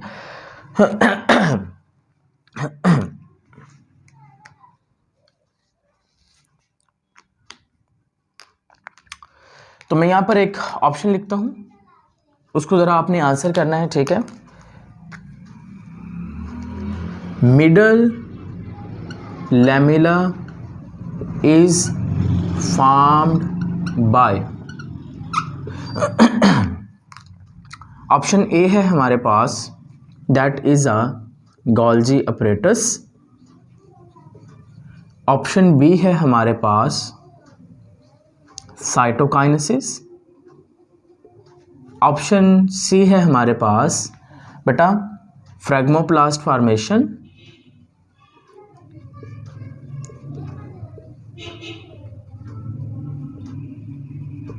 और ऑप्शन डी है हमारे पास नन लिख देते हैं। चलें, तो जल्दी से बताइए यहाँ पे राइट ऑप्शन कौन सा रहने वाला। टाइम आपके पास दोबारा से 5 सेकेंड्स, 5 4 3 2 1। अब यहाँ पे गौर से देखिए ज़रा स्टेटमेंट बेटा, उन्होंने पूछा है कि मिडल जो लैमेला है, यहाँ पे मिडल लैमेला, ठीक है। सो जो मिडल लैमेला है वो असल में कैसे बनती है, middle lamella is formed bye. अब यहाँ पर आप सोचेंगे कि फॉर्म्ड बाय तो गोल्जी अपरेटस भी है, गोल्जी अपरेटस भी बना रहा है, फॉर्म्ड बाय साइटोकाइनेसिस में भी बनती है, फ्रैग्मोप्लास्ट फॉर्मेशन में भी होती है ना। तो यहाँ पर क्या इन तीनों में से राइट ऑप्शन होना चाहिए, क्योंकि लास्ट वाला मैंने कौन सा DP ऑल ऑफ अबव लिखा, जो आप लोग ऑल ऑफ अबव की तरफ भाग जाएंगे आराम से, है ना। तो यहाँ पर एक चीज़ याद रखिए कि यहाँ पर सारे ऑप्शन जो हैं वो आपको ठीक ही नज़र आ रहे हैं, ऑलमोस्ट जो 3 ऑप्शन पहले आपको देखने को मिल रहे हैं, है ना। तो इनमें से सबसे एक्यूरेट चूज करिए। Middle lamella is formed bye, क्या ये Golgi apparatus, middle lamella is formed bye Golgi apparatus, middle lamella is formed bye cytokinesis, middle lamella is formed bye, भूल गए हो, फ्रैग्मोप्लास्ट फॉर्मेशन। तो जल्दी से बताओ किस में होगा, गोल्जी अपरेटस किस चीज में होगा। तो middle lamella is formed bye, suppose that अगर मैं यहाँ पे लगाता हूँ कि ये फ्रैग्मोप्लास्ट फॉर्मेशन से, क्या ये ठीक है? यस बेटा ये ठीक है, लेकिन क्या ये मोस्ट एक्यूरेट है? नहीं, मोस्ट एक्यूरेट नहीं है भाई। क्या साइटोकाइनेसिस मोस्ट एक्यूरेट है? नहीं, साइटोकाइनेसिस मोस्ट एक्यूरेट हो ही नहीं सकता, क्योंकि साइटोकाइनेसिस के आगे एक स्पेशल साइटोकाइनेसिस है जिसका नाम फ्रैग्मोप्लास्ट फॉर्मेशन है ना। तो बेटा middle lamella is formed bye Golgi apparatus, middle lamella is formed bye Golgi apparatus. तो मिडल लैमेला को बनाएगा कौन? गोल्जी अपरेटस बनाएगा। लेकिन अगर इसी चीज को मैं यहाँ पे लिखता हूँ, middle lamella is formed by process of, middle lamella is formed by process of, तो मिडल लैमेला किस प्रोसेस से बनता है? तो फिर आप लोग क्या कहेंगे? You will called out middle lamella is formed by process of phragmoplast formation. ठीक है, तो मिडल सॉरी मिडल लैमेला किस प्रोसेस से बनेगा? फ्रैग्मोप्लास्ट फॉर्मेशन से बनेगा। लेकिन मिडल लैमेला जो है वो असल में बनाएगा कौन? गोल्जी अपरेटस बनाएगा। समझ आ गई बात? तो इस तरह से ये चीज़ आप लोग याद रखेंगे। तो अभी तक हमने मिडल लैमेला वॉल्स के बारे में पढ़ा, मिडल, प्राइमरी, सेकेंडरी, उनके बारे में मैंने आपको सीक्वेंस बताई, मटेरियल्स का ट्रांसपोर्ट बताया, उसकी फॉर्मेशन के बारे में हमने डिस्कस किया कि ये किस तरह से होती है। क्लियर होगी बात? अच्छा जी, अब अगर मैं आपसे ये पूछूं कि जो साइटोकाइनेसिस है ये फ्रैग्मोप्लास्ट फॉर्मेशन है, क्योंकि रेलिवेंट एमसीक्यूज है तो बता देते हैं, बताने में क्या जाता है। तो फ्रैग्मोप्लास्ट फॉर्मेशन जो है ये जो कि सेल वॉल को बना रही है, सही है, तो वो इनसाइड टू आउटसाइड होती है कि आउटसाइड टू इनसाइड होती है ना? सोचने वाला पॉइंट। तो आपने ये चीज़ याद रखनी है कि फ्रैग्मोप्लास्ट फॉर्मेशन हमेशा कहाँ से कहाँ की तरफ मूव करेगी? It moves towards from inside to outside, inside to outside. तो सबसे पहले जो फ्रैग्मोप्लास्ट होगी वो कहाँ पे बनेंगे? यानी कि जो गोल्जी वेसिकल्स होती हैं वो पहले सेंटर में बनती हैं और फिर बाहर की जानिब मूव करती हैं। यानी कि पहले सेंटर इनसाइड, फिर बाहर की जानिब, जिसको हम क्या नाम देंगे? आउटसाइड। तो इनसाइड टू आउटसाइड जो होगी वो फॉर्मेशन हो जाएगी। आपने ये चीज़ याद रखनी है सेल वॉल के केस के अंदर। अब सेल वॉल के अंदर हम मजीद जिस चीज़ को कवर करना है, जो एमसीक्यूज बन सकते हैं, वो है इसकी केमिकल कंपोजिशन। तो अभी एमडी कैट का ही बेटा चल रहा है टॉपिक, सही है, अभी उसका ख़त्म नहीं हुआ है एमडी कैट का पोर्शन, तो हम उसी को लेके फॉरवर्ड मूव कर रहे हैं। तो मिडल लैमेला की बात करें ना, तो मिडल लैमेला में आपने सबसे पहली चीज़ ये याद रखनी है कि मिडल लैमेला के अंदर आपको जो केमिकल देखने को मिलेगा उस केमिकल का नेम क्या होता है? आपने कहना है कि आपको मैग्नीशियम एंड कैल्शियम के जो साल्ट होते हैं, मैग्नीशियम, पॉइंट नंबर 1 मैग्नीशियम, और दूसरा मैंने क्या बताया? मैग्नीशियम और कैल्शियम के जो साल्ट्स होते हैं वो आपको कहाँ पर देखने को मिलेगा? वो आपको बेटा देखने को मिलेंगे मिडल लैमेला के अंदर। याद रखिएगा, मैग्नीशियम और कैल्शियम के साल्ट आपको कहाँ पे देखने को मिलेंगे? आपको मिडल लैमेला में देखने को मिल जाएंगे। नंबर 2 अगर हम बात करते हैं प्राइमरी वॉल की, ये यूनिक पॉइंट है इसलिए बेटा यहाँ पर बताया मैंने प्राइमरी वॉल की। तो प्राइमरी वॉल की अगर हम बात करें तो प्राइमरी वॉल जो होती है वो बेसिकली मिलकर बनती है किस चीज़ से? सेलुलोज से मिलकर बनती है, सेलुलोज से मिलकर बनती है। ये मिलकर बनती है किस चीज़ से? हेमीसेलुलोज से मिलकर बनी होती है। और इसके अलावा अगर हम बात करें तो आपके पास यहाँ पर आपको जो पैक्टिन मटेरियल होता है या पैक्टिक एसिड होता है, पैक्टिन होता है, यूरोनिक एसिड, जो कि इसके सब यूनिट्स होते हैं, वो सारे के सारे बेटा यहाँ पर आपको देखने को मिल जाएंगे। अब ये जो सेलुलोज का बेटा यहाँ पे मैंने जिक्र किया है, सेलुलोज जो है वो असल में जल्दी से बताएं क्या होती है? आपने कहना है कि सेलुलोज इज द कार्बोहाइड्रेट। कौन सा कार्बोहाइड्रेट? पॉलीसेकेराइड। पॉलीसेकेराइड तो सब यूनिट क्या होंगे? सब यूनिट होंगे इसके ग्लूकोज। तो सेलुलोज के अंदर ग्लूकोज की कौन सी चेन होगी? लीनियर चेन होगी। कौन से ग्लूकोज यहाँ पर मौजूद होंगे? बीटा ग्लूकोज होंगे। क्लियर होगी बात? सो बीटा ग्लूकोज की जो लीनियर चेन होती है वो हमें क्या देखने को मिलेगी? वो आपको देखने को मिल जाएगी सेलुलोज की फॉर्मेशन के अंदर। अब यानी कि अगर मैं बेटा यहाँ पर ये जो सेल वॉल है, सेल वॉल का थोड़ा सा स्ट्रक्चर आपको दिखाना चाहूँ ना, तो यहाँ से मैंने छोटा सा सेक्शन कट किया और सेक्शन कट करने के बाद ही मैं आपको दिखा रहा हूँ। तो सबसे पहले हमें बड़ा सा एक स्ट्रक्चर देखने को मिलेगा। उस स्ट्रक्चर को हम क्या नाम देंगे? हम देंगे this one is known as a cellulose fibre. ये क्या आ गया? ये हमारे पास है सेलुलोज फाइबर, या फिर इसको मैक्रो फाइबर का भी नाम दे सकते हैं, सही है। उस सेलुलोज फाइबर या मैक्रो फाइबर के अंदर हमें अंदर वाले साइड पर स्मॉल स्ट्रक्चर देखने को मिलेंगे। वो जो स्मॉल स्ट्रक्चर होगी जिससे वो मिलके बना होगा उसको हम नाम देंगे माइक्रोफैब्रिल्स। क्या नाम देंगे? माइक्रोफैब्रिल्स का नाम देंगे। तो ये माइक्रोफैब्रिल से मिलके बना होता है। अब ये जो मैक्रोफाइब्रिल्स है, मैक्रोफाइब्रिल जो है ये मजीद छोटे छोटे यूनिट से मिलकर बना होगा, और वो जो छोटे छोटे यूनिट्स होते हैं उनको हम नाम देते हैं एलिमेंट्री सेलुलोज। एलिमेंट्री सेलुलोज का नाम देते हैं। तो ये जो एलिमेंट्री सेलुलोज होते हैं हमारे पास बेटा, ये एलिमेंट्री सेलुलोज, तो एलिमेंट्री सेलुलोज के अंदर कितने सेलुलोज? एलिमेंट्री सेलुलोज के अंदर आपको सेलुलोज की चेन्स देखने को मिलेंगी इस तरह से। तो ये सेलुलोज जो है ना, यानी कि जो ग्लूकोज की लॉन्ग चेन्स होती हैं वो आपको इस एलिमेंट्री सेलुलोज में देखने को मिलेंगी। सो इट्स मींस दैट के कितने ग्लूकोज के मॉलिक्यूल जो होते हैं वो इसमें मौजूद होते हैं। तो आपने कहना है कि ये इसके अंदर होते हैं 60 to 70। सम जगह पे बेटा 80 भी मेंशन है, लेकिन 60 to 70 मैंने कुछ बुक्स में देखा है। अच्छा, उसके बाद अगर हम बात करते हैं तो इसकी लेंथ कितनी होती है, यानी कि डायमीटर कितना होता है? आपने कहना है इसका जो डायमीटर होता है दैट इज 50 नैनोमीटर होता है। और उसके बरअक्स अगर हम बात करते हैं एलिमेंट्री सेलुलोज की बारे में बात करें तो इसका जो डायमीटर होता है दैट इज 10 नैनोमीटर जो होता है वो इसका डायमीटर रहता है। तो इस तरह से ये चीज़ आपने याद रखनी है कि 60 से 70 ग्लूकोज के मॉलिक्यूल्स, बीटा ग्लूकोज के मॉलिक्यूल्स मिले तो उन 60 से 70 बीटा ग्लूकोज के मॉलिक्यूल्स के मिलने से एलिमेंट्री सेलुलोज बन गया। ये ब्लैक एलिमेंट्री सेलुलोज मिला, एलिमेंट्री सेलुलोज, यही एलिमेंट्री सेलुलोज है, ठीक है। सो एलिमेंट्री सेलुलोज मिला तो उसके नतीजे में मिलने से क्या बने, माइक्रोफैब्रिल्स बने, ठीक है। माइक्रोफैब्रिल्स मिले, माइक्रोफैब्रिल्स के मिलने से सेलुलोज फैब्रिल बने या मैक्रोफैब्रिल्स बन गए। क्लियर होगी बात। तो यहाँ पर एक ऑप्शन या एक एमसीक्यू जो आपसे पूछ सकते हैं वो ये है कि सेलुलोज के कौन से होते हैं, यानी कि कौन सी ग्लूकोज होती है, चेन कौन सी होती है, और तीसरी चीज़ के उसमें ग्लूकोज के मॉलिक्यूल्स कितने हो सकते हैं। तो इस तरह से ये चीज़ आप याद रखेंगे कि इतने मॉलिक्यूल जो हैं वो इसके अंदर हो सकते हैं। अब आखिरी वाल के बारे में बात करते हैं, that is known as a secondary wall. तो सेकेंडरी वाल के बारे में बेटा अगर हम बात करें तो आपने कहना है कि सेकेंडरी वाल के सबसे पहली चीज़ हम कहेंगे कि ये लिग्निफाइड वाल होती है। सेकेंडरी वाल कौन सी होती है, लिग्निफाइड वाल होती है, यानी कि जो लिग्निफिकेशन होती है, लिग्निफिकेशन, वो लिग्निफिकेशन का जो प्रोसीजर है वो कहाँ पर होता है। तो आपने कहना है कि जो लिग्निफिकेशन होती है वो असल में कहाँ पर होती है, that is the taking place in the secondary wall. तो सेकेंडरी वाल के अंदर क्या हो रही होती है, लिग्निफिकेशन का मैकेनिज्म हो रहा होता है। तो इसके अंदर जो मेन केमिकल होता है वो सेलुलोज होता है, हेमीसेलुलोज होता है। उसके बाद आपको क्या देखने को मिल जाएगा, लिग्निन यहाँ पर देखने को मिल जाएगा, वैक्सीज वगैरह भी आपको देखने को मिल जाएंगी। समझ आ गई बात। सो ये वैक्सीज, सोबेरन, क्यूटिन, काइटिन जो होते हैं वो आपको यहीं पे देखने को मिल जाएंगे सेकेंडरी वॉल के अंदर। क्लियर होगी बात। सो अब हम बात कर लेते हैं दो और टर्मिनोलॉजीज के बारे में। उनमें से एक टर्मिनोलॉजी है that's name is a plasmodesmata, plasmodesmata, और दूसरी जो चीज़ है दैट इज अ पिट्स। प्लाज्मोडेस्माटा और पिट्स के बारे में देखते हैं। तो बेटा what is the difference between plasmodesmata, और तीसरी चीज़ जो हमने यहाँ पे देखनी है कि जो सेल वाल होती है, सेल वाल के अंदर ये जो प्लाज्मोडेस्माटा आपको देखने को मिलते हैं या पिट्स जो हैं ये किस चीज़ के अंदर इन्वॉल्व होते हैं। तो बेटा ये एक स्पेशल किस्म के पाथवे में इन्वॉल्व होते हैं। उस पाथवे को हम नाम देंगे, this one is known as a symplast, symplast pathway. कौन सा, साइम्प्लास्ट पाथवे के अंदर क्या होते हैं, इन्वॉल्व होते हैं। साइम्प्लास्ट पाथवे एंड अपोप्लास्ट पाथवे, आप लोगों ने चैप्टर नंबर 14 में ये चीज़ टर्मिनोलॉजी जरूर पढ़ी होगी। देखिए बेटा ये है हमारे पास एक सेल, ठीक है, ये एक प्लांट सेल है, ये इसके एडजेसेंट प्लांट सेल है, ये उसके आगे के जानिब एक और एडजेसेंट प्लांट सेल है। ये ब्लैक ब्लैक वाले जो हैं बेटा ये आप इमेजिन करिए कि मैं क्या बना के दिखा रहा हूँ आपको, ये प्राइमरी वॉल बना के दिखा रहा हूँ। अब सम टाइम पता क्या होता है, सम टाइम जब सेकेंडरी वाल की डेपोजिशन होती है ना तो सेकेंडरी वाल प्राइमरी वाल के अंदर वाली साइड पर बन रही है। अब ये प्राइमरी वाल के अंदर वाली साइड पर बन तो रही है लेकिन कुछ जगह पर ऐसे, कुछ जगह पर ना जो सेकेंडरी वाल है बेटा वो नहीं बन पाती इस तरह से। एडजेसेंट सेल में कुछ जगह पर सेकेंडरी वाल जो होती है वो फॉर्मेशन नहीं होती। जैसे कि अगर यहाँ पर आप गौर से देखें तो ये वाला जो रीजन है ये मैंने फ्री छोड़ा हुआ है, ये वाला रीजन फ्री छोड़ा है, ये फ्री छोड़ती हैं। यानी कि थोड़ा बड़ा करके दिखाऊं ना तो ये देखें ये प्राइमरी वाल है, अब ये सेकेंडरी वाल डेवलप की, ये बीच में गैप, ये डेवलप की, ये बीच में गैप। अब ये जो बीच में गैप बेटा आपको नजर आ रहा है जहां पे सेकेंडरी वाल जो है वो डेवलप नहीं की है, इसी गैप को हम क्या नाम देंगे, this one is known as a, इसको बेटा आप नाम दे देंगे पिट्स का नाम देंगे। क्या नाम देंगे, पिट्स का नाम देंगे।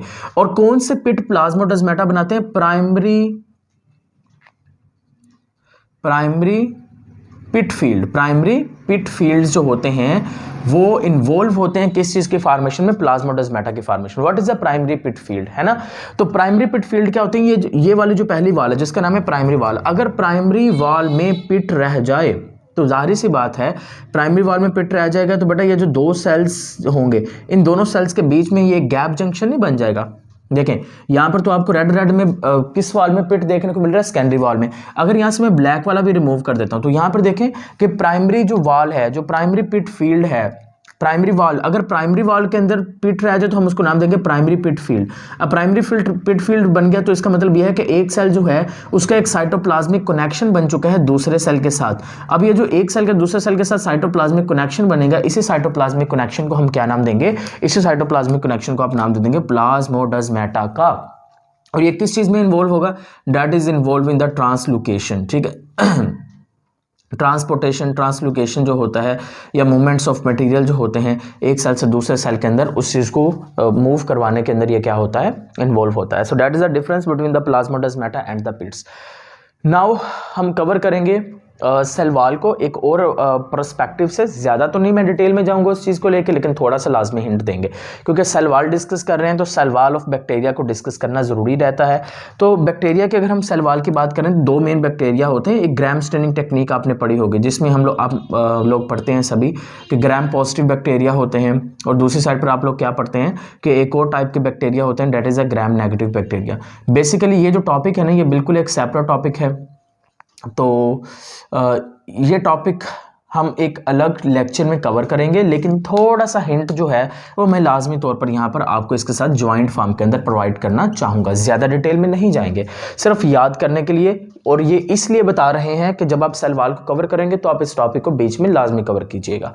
ओके, तो बेटा what is a gram positive bacteria, हम सिंपल वे में ज़रा समझते हैं। देखें, हम लोग जो पॉजिटिव लोग होते हैं एनवायरनमेंट में, तो वो सब लोगों के बारे में पॉजिटिव ही सोचते हैं, यानी कि अगर कुछ बुरा हो भी जाता है तो वो बिल्कुल पॉजिटिव ही रहते हैं, किसी भी चीज़ को बुरा नहीं सोचते। तो देखें, जो उनके दिल में होता है वही उनके बाहर जुबान पे भी होता है ना। तो लेकिन जो नेगेटिव लोग होते हैं ना, वो बोलते कुछ हैं लेकिन सोचते कुछ है, यानी कि उन्होंने अपने इर्द गिर्द एक और चादर जो होती है वो लपेट रखी होती है। तो इस तरह से हम याद रखेंगे कि जो ग्राम पॉजिटिव बैक्टीरिया होता है ना, उसमें एक मेम्ब्रेन होती है, बिल्कुल सच्चे लोग जो दिमाग में वही जुबान पे और स्ट्रेट फॉरवर्ड मुंह पे बात मार देंगे, that is a gram positive. तो gram positive bacteria, gram positive लोग, एक membrane. Gram negative bacteria, negative लोग जिन्होंने अपने गिर्द मेम्ब्रेन ओढ़ रखी होती है। कितनी मेम्ब्रेन्स होंगी? 2 मेम्ब्रेन्स मौजूद होंगी, समझ आ गई बात। उसके बाद पेरीप्लाज्मिक स्पेसिस, जो कि मेम्ब्रेन के दरमियान में खाली जगह होती है, वो ग्राम नेगेटिव में ज्यादातर पाई जाती है, ग्राम पॉजिटिव में कम ही पाई जाती है। उसके बाद अगर हम बात करें तो आपने कहना है कि जो ग्राम नेगेटिव बैक्टीरियाज होते हैं, ग्राम नेगेटिव बैक्टीरिया होते हैं, क्योंकि उनमें 2 मेम्ब्रेन्स पाई जाती हैं, तो 2 मेम्ब्रेन्स के पाए जाने की वजह से ज़्यादा पैथोजेनिसिटी किसकी होगी, ज़्यादा डेंजरस कौन से होंगे, ग्राम पॉजिटिव के ग्राम नेगेटिव। तो हम क्या बोलेंगे कि जो ग्राम नेगेटिव होते हैं वो क्या होते हैं, ज़्यादा खतरनाक होते हैं as compare to gram positive. तो ये थोड़ा सा मैंने आपको लिंक जोड़ के दिया है कि जब आप लोगों ने कवर करना है तो इसकी जो स्पेशली जो कंपोजिशन है, जिसमें हम लोग डिस्कस करते हैं कि ये पेप्टाइडोग्लाइकेन होता है, टिकोइक एसिड होता है, लिपोटिकोइक एसिड होते हैं, ठीक है, उसके बाद लिपिड्स होते हैं, प्रोटीन्स होते हैं, थिकनेस ये होती है, तो वो सारी चीज़ें बेटा आप लोग इसके अंदर कवर करेंगे। सही है, हम टॉपिक से डाइवर्ट नहीं हो रहे, डेट्स वाई मैं इसको भी डिस्कस डिटेल में नहीं कर रहा यहाँ पर। ओके, अब हम बात करते हैं आखिरी एक चीज़ की, जो कि सेल वॉल में से एमडी कैट के स्टूडेंट्स के लिए कवर करना था, दैट इज़ द फंक्शंस। उसके बाद बेटा जैसे ही फंक्शंस कंप्लीट होंगे, आप लोग भी लेक्चर कंप्लीट हो जाएगा और आप लोगों ने भाग जाना है, बिल्कुल सही है। ओके, तो यहाँ पर हम ज़रा फंक्शंस को अंडरस्टैंड करने की कोशिश करेंगे। देखिए, सबसे पहला हम लोग फंक्शन पढ़ते रहते हैं और पढ़ते आ रहे हैं, वो ये होता है कि जो सेल वॉल होती है वो असल में क्या प्रोवाइड करती है, सपोर्ट प्रोवाइड करती है। It provide support to the cell, support to cell. अब ये चीज़ तो आपको बता देते हैं कि सेल को सपोर्ट प्रोवाइड करती है, लेकिन बेटा किस चीज़ के खिलाफ ये सपोर्ट प्रोवाइड करती है ना, सोचने की बात। तो ये असल में सपोर्ट प्रोवाइड करती है ग्रेविटेशनल ग्रेविटी के खिलाफ। तो जो सेल वॉल होती है वो किसके खिलाफ सपोर्ट प्रोवाइड करती है, ग्रेविटी के खिलाफ सपोर्ट प्रोवाइड करती है। क्या सिर्फ ये ग्रेविटी के खिलाफ सपोर्ट प्रोवाइड करती है? यस, लेकिन इसका लिंक अब जोड़िए, देखिएगा मैं कैसे जोड़ूंगा। ग्रेविटी के खिलाफ सपोर्ट प्रोवाइड करेगी क्योंकि ग्रेविटी के खिलाफ ये बिल्कुल प्लांट जो होते हैं वो सीधे खड़े रहते हैं, है ना। तो ग्रेविटी के खिलाफ प्लांट जो हैं वो बिल्कुल सीधे खड़े हैं। सो इट्स मीन्स डैट के प्लांट बिल्कुल सीधे ना, स्ट्रेट हैं, ग्रेविटी के खिलाफ खड़े हैं। तो वो प्लांट खड़े किस वजह से हैं? क्योंकि इनके अंदर सेल वॉल है, सेल वॉल सपोर्ट प्रोवाइड कर रहा है। लेकिन इसके अंदर एक और भी चीज़ है, that is a turgor pressure. क्या चीज़ होती है? टर्गर प्रेशर होता है। अब ये जो टर्गर प्रेशर बेटा यहाँ पर बात कर रहे हैं, सो इसके ऊपर भी एक एमसीक्यूज बन सकता है। तो आपने कहना है कि टर्गर प्रेशर को भी रेजिस्ट करते हैं, जो सेल वॉल होती है वो टर्गर प्रेशर को रेजिस्ट करते हैं, जिसकी वजह से सपोर्ट प्रोवाइड करते हैं ग्रेविटी की फोर्स के खिलाफ, जिसकी वजह से खड़े रहते हैं। सो अगर मैं आपसे ये पूछूं, who is responsible for turgor pressure, who is responsible for turgor pressure, turgor pressure के लिए रिस्पॉन्सिबल कौन होता है? यहां पे लिख भी देते हैं, who is responsible, who is responsible for turgor pressure. Turgor pressure के लिए रिस्पॉन्सिबल कौन होता है? ऑप्शन ए है भाई साहब हमारे पास साइटोप्लाज्म, ऑप्शन बी है हमारे पास वैक्यूल्स, ऑप्शन सी है हमारे पास टोनोप्लास्ट ऑफ वैक्यूल, ठीक है, और ऑप्शन डी है हमारे पास ऑल ऑफ अबव एक्सेप्ट ए। तो बताइए which one will be right option, कौन सा राइट ऑप्शन होना चाहिए, है ना। तो क्या बताते हैं आप लोग, क्या कहते हो? मोस्टली मुझे लगता है जो स्टूडेंट्स हैं वो किस तरफ भाग जाएंगे, वैक्यूल्स की जाने, but vacuole is a wrong option. याद रखिएगा कैसे रॉन्ग ऑप्शन है, समझाएंगे ज़रूर आपको। तो यहाँ पर जो राइट ऑप्शन है वो साइटोप्लाज्म होता है। तो किस तरह से साइटोप्लाज्म है उसको ज़रा अंडरस्टैंड करते हैं। देखिए बेटा, हमारे पास है, इधर ही बना लेते हैं यार, ये है हमारे पास एक सेल। अब सेल के अंदर आपको पता है सेमी विस्कस नॉन ट्रांसपेरेंट जो फ्लूइड होता है, उस फ्लूइड का नाम क्या होता है, the name of that fluid is a cytoplasm. क्या नेम रहता है इसका, नेम होता है साइटोप्लाज्म। अब ये क्या मौजूद है इसके अंदर बेटा, मौजूद है साइटोप्लाज्म जो है वो इसके अंदर मौजूद है। अब यहाँ पर प्लांट के सेल के अंदर वैक्यूल है, प्लांट के सेल के वैक्यूल की मेम्ब्रेन को टोनोप्लास्ट कहेंगे। हर वैक्यूल की मेम्ब्रेन को टोनोप्लास्ट नहीं कहते। Tonoplast is the terminology that is confined to only the membrane of the vacuole of the plant cell, because the membrane of vacuole of plant cell is different from the membrane of vacuole of the animal cell. Is it clear? Okay, good job. अब यहाँ पे देखें, तो सबसे पहले cell जो होंगे, ये जो वैक्यूल्स होंगे, वैक्यूल्स के अंदर वाटर जो होगा वो सकअप कर लिया जाएगा। तो वाटर कहाँ पे चला गया, water is enters into the vacuole. पानी जब वैक्यूल के अंदर चला जाएगा तो अंदर की तरफ जो प्रेशर होगा वो क्या हो जाएगा, ऑस्मोटिक प्रेशर बढ़ जाएगा। जब प्रेशर इंक्रीज होगा तो ये जो वैक्यूल्स होंगे, ये वैक्यूल्स प्रेशर किसके ऊपर लगाएंगे, टोनोप्लास्ट के ऊपर। अब ये वैक्यूल जब बड़ा हो जाएगा, वैक्यूल जब साइज में बड़ा हो जाएगा तो टोनोप्लास्ट के ऊपर प्रेशर लगाएगा। अब जब टोनोप्लास्ट के ऊपर प्रेशर लगाएगा तो टोनोप्लास्ट क्या करेगा, ये साइटोप्लाज्म जो होगा, साइटोप्लाज्म को एक तरफ धकेल देगा। टोनोप्लास्ट साइटोप्लाज्म को एक तरफ धकेल देगा। जब ये साइटोप्लाज्म को एक तरफ धकेल देगा तो इसका मतलब टोनोप्लास्ट या वैक्यूल किसके ऊपर प्रेशर लगा रहा है, साइटोप्लाज्म के ऊपर प्रेशर लगा रहा है। और साइटोप्लाज्म जो सेल वॉल के ऊपर प्रेशर लगाएगा उस प्रेशर को ट्रिगर प्रेशर कहेंगे। सो what is the trigger pressure, trigger pressure वो प्रेशर होता है जो साइटोप्लाज्म लगाता है सेल वॉल ऑफ प्लांट के ऊपर, और साइटोप्लाज्म के ऊपर प्रेशर कौन लगाएगा, साइटोप्लाज्म के ऊपर प्रेशर लगाएगा वैक्यूल। इट्स मींस दैट कि अगर आपसे पूछा जाए which one who is responsible for trigger pressure, हम कहेंगे ट्रिगर प्रेशर के लिए रिस्पांसिबल साइटोप्लाज्म है। विच one is the ultimate source of trigger pressure, trigger pressure के लिए अल्टीमेट सोर्स कौन है, अल्टीमेट सोर्स। सो अल्टीमेट सोर्स की जब हम बात करेंगे तो आपने आंखें बंद करके कहना है कि अल्टीमेट सोर्स के लिए क्या हम लगाएंगे, अल्टीमेट सोर्स के लिए आपने चुपचाप लगा देना है, it is a vacuole, it is a vacuole. तो अल्टीमेट सोर्स वैक्यूल है और वैसे कौन है, साइटोप्लाज्म है। इसी तरह का एक और रेलेवेंट ऑप्शन आपसे पूछते हैं बेटा, ऑप्शन है हमारे पास ये, इधर वाली साइड पे लिखते हैं, मे बी ये कवर हो रहा है यहाँ पे। तो ऑप्शन है मेरे पास ये, cell wall of most cell, cell wall of most cell is made up from, cell wall of most cell is made up from। तो ज़्यादातर सेल्स की जो सेल वॉल होती है वो किस चीज़ से मिलकर बनी होती है, ऑप्शन देख लीजिएगा। टाइम कितना होगा, हरी अब 5 सेकंड, सही है। तो सबसे पहला ऑप्शन है हमारे पास, तो हम यहाँ पे लिख लेते हैं बेटा सेलुलोज। ऑप्शन बी है हमारे पास, हम यहाँ पे बेटा लिख लेते हैं प्रोटीन्स। ऑप्शन सी है हमारे पास हेमीसेलुलोज। ऑप्शन डी है हमारे पास, ऑप्शन डी है हमारे पास बेटा सेलुलोज, हेमीसेलुलोज। और उसके बाद हम लिख लेते हैं आपके पास बेटा जी पैक्टिन, ठीक है, पैक्टिन या पैक्टिक एसिड, ये सारे एक ही कैटेगरी के अंदर आ जाएंगे, ठीक है। तो मुझे बताइए इनमें से कौन सा राइट ऑप्शन होगा, cell wall of the most cell is made up from. तो ज़्यादातर सेल्स की जो सेल वॉल है वो किस चीज़ से मिलकर बनी है, तो आप लोग यहाँ पर एक और ऑप्शन भी अगर हम यहाँ पर ऐड कर देते हैं, सपोज डैट, यहाँ पर मैं ऐड कर देता हूँ ऑल ऑफ दीज।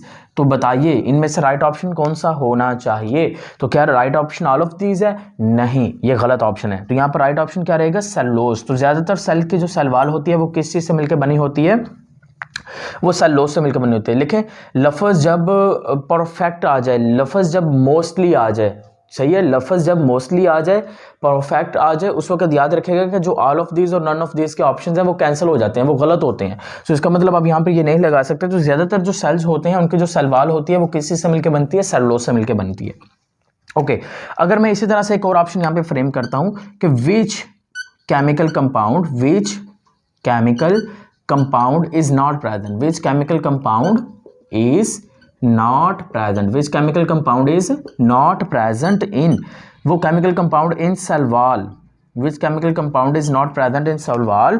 ऑप्शंस बेटा यहाँ पे लिख देता हूँ मैं, यहाँ पर ऑप्शन ए है मेरे पास, that is a carbohydrates। Option B है मेरे पास बेटा, यहाँ पे मैं लिख देता हूँ पॉलीसेक्राइड। ऑप्शन सी बेटा मैं यहाँ पे लिख देता हूँ मेरे पास पॉलीपेप्टाइड। ऑप्शन बेटा यहाँ पे लिख देता हूँ पॉलीन्यूक्लियोटाइड। न्यूक्लियोटाइड। ऑप्शन डी बेटा हम लिख देते हैं ये, ऑप्शन ई लिख देते हैं नन, ऑप्शन एफ लिख देते हैं बेटा हमारे पास कि कौन कौन सा जो है वो नहीं पाया जाता, तो मैं लिख देता हूँ सी एंड डी। तो बताएं इनमें से राइट ऑप्शन कौन सा रहने वाला है। हरी अप जल्दी से बेटा, टाइम गुजर रहा है हमारा, हरी अप। क्या कहते हो यार? देखो, which chemical component is not present in cell wall. Cell wall के अंदर हमने अभी भी पढ़ा, हमने देखा कि भाई बिल्कुल सेलुलोज भी है जो कि पॉलीसेकेराइड है, तो पॉलीसेकेराइड तो गलत हो गया। ऊपर हमने लिखा आर्कियोबैक्टीरियम में प्रोटीन इसका मतलब मौजूद है। कॉन्जुगेटेड मॉलिक्यूल भी मौजूद होते हैं, लिपोप्रोटीन लिपोपॉलीसेकेराइड की फॉर्म के अंदर, इसका मतलब कॉन्जुगेटेड मॉलिक्यूल भी होते हैं। इसका मतलब अगर प्रोटीन मौजूद है तो पॉलीपेप्टाइड प्रोटीन को कहते हैं, वो भी मौजूद होते हैं। तो 1 2 3 तीनों मौजूद हैं, इसका मतलब लिपिड्स भी मौजूद हैं, कॉन्जुगेटेड मॉलिक्यूल्स भी मौजूद हैं। नन ऑफ अबव हो नहीं सकता, सी और डी हो नहीं सकता क्योंकि सी तो मौजूद है, फिर पीछे कौन बचा? पॉलीन्यूक्लियोटाइड। सो ये चीज़ आप याद रखेंगे, जो पॉलीन्यूक्लियोटाइड्स होते हैं ये किसी भी फॉर्म के अंदर सेल वॉल में मौजूद नहीं होते। सो ये चीज़ समझ आ गई। फंक्शन, पहला फंक्शन ये आ गया। दूसरा फंक्शन ये बेटा मैकेनिकल इंजरी से भी बचाते हैं, मैकेनिकल इंजरी। सो ये मैकेनिकल इंजरी से प्रोटेक्ट करते हैं, मैकेनिकल इंजरी से ये क्या करते हैं? प्रोटेक्शन प्रोवाइड करते हैं। पैथोजेंस को सेल के अंदर एंटर होने से रोकते हैं, ठीक है। उसके बाद अगर हम फंक्शन की बात कर लें तो आपने कहना है कि ये क्या प्रोवाइड करते हैं? पैथोजेंस को अंदर जाने से रोकेंगे भी, लेकिन उसके अलावा जो ऑस्मोटिक सेल की जो ऑस्मोटिक कंसंट्रेशन होती है, उस ऑस्मोटिक कंसंट्रेशन को जो मेंटेन करने का काम होता है वो भी इसी के सपुर्द होता है। क्लियर होगी बात। उसके बाद लास्ट पॉइंट, सेल शेप को मेंटेन करते हैं। सेल शेप को क्या करते हैं? सेल शेप को मेंटेन करने में भी इनका एक सिग्निफिकेंट रोल होता है। सो बेटा that is the total discussion about the cell wall. और एमडीकैट के जितने भी एस्पायरेंट्स को कवर करने थे इन्फॉर्मेशन, जितना भी नॉलेज चाहिए था या प्रॉपर कॉन्सेप्टली नॉलेज, वो यहाँ तक कंप्लीट हो गया। इसके बाद जो हमने स्टार्ट करना है, सेल वॉल के ऊपर ही चर्चा करनी है, वो उन एस्पायरेंट्स के लिए हैं जो ज़ूलॉजी कर रहे हैं, जो बॉटनी कर रहे हैं, जो पीपीएससी की प्रिपरेशन कर रहे हैं, सीएसएस की कर रहे हैं, एफपीएस की कर रहे हैं, नीट एग्ज़ाम की कर रहे हैं, किसी भी एग्ज़ाम की कॉम्पिटिटिव एग्ज़ाम की है, तो वो उनके लिए जानकारी रहने वाली है। तो यहाँ पर हम छोटा सा स्टे लेते हैं, आप लोग इसका स्क्रीनशॉट भी ले सकते हैं, ठीक है, और पानी वगैरह पी लें, और उसके बाद हम इसको कंटिन्यू करेंगे with in 20 to 30 seconds. Okay guys.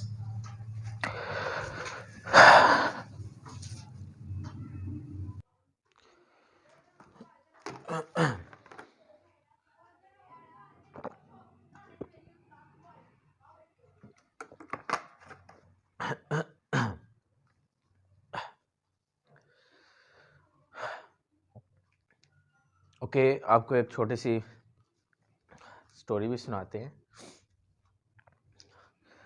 This is the story about the a new couple. एक कपल जिसकी शादी को तकरीबन 1 साल जो था वो गुजर चुका था। So the husband is sleeping alongside his wife and one day the husband suddenly wake up abruptly and the wife says that wives also wake up due to the abruptly waking of the husband. So wife asks what happened. Husband says that I saw a dream. So wife ने कहा कि ख्वाब देखा, तो wife ने कहा कि क्या मैं ख्वाब में थी? हस्बैंड ने कहा बिल्कुल नहीं, मैं तो दुरूद शरीफ पढ़ के सोता हूँ, आयतुल कुर्सी पढ़ के सोता हूँ। तो then again wife asked who was in the dream, ख्वाब में कौन थी? सो हस्बैंड सेज डैट वो हमारे जो नेबर है हमसाई, she was in my dream in white dress. तो वाइट ड्रेस में वो मेरे ड्रीम में थी। तो वाइफ सेज डैट ओ इसीलिए उसका जो हस्बैंड था वो मेरे ड्रीम में था। That is a master stroke, master strokes played by the wife. Very good. देखो भाई, यहाँ पे प्रॉब्लम्स जो होती हैं बेटा हर किसी की लाइफ में होती हैं। लंबे लंबे लेक्चर्स हैं और हो सकता है कि आपको इसको नोट करने में, समझने में और इतना लंबा चौड़ा लेक्चर लेने में बहुत ज़्यादा प्रॉब्लम हो, है ना। तो ये लेक्चर जो हैं वो बहुत सारे लोग सुनेंगे, ठीक है। उनमें से कुछ ऐसे होंगे जो मैरिड होंगे, कुछ ऐसे होंगे जिनकी एक्स होंगी, गर्लफ्रेंड्स वगैरह होंगी।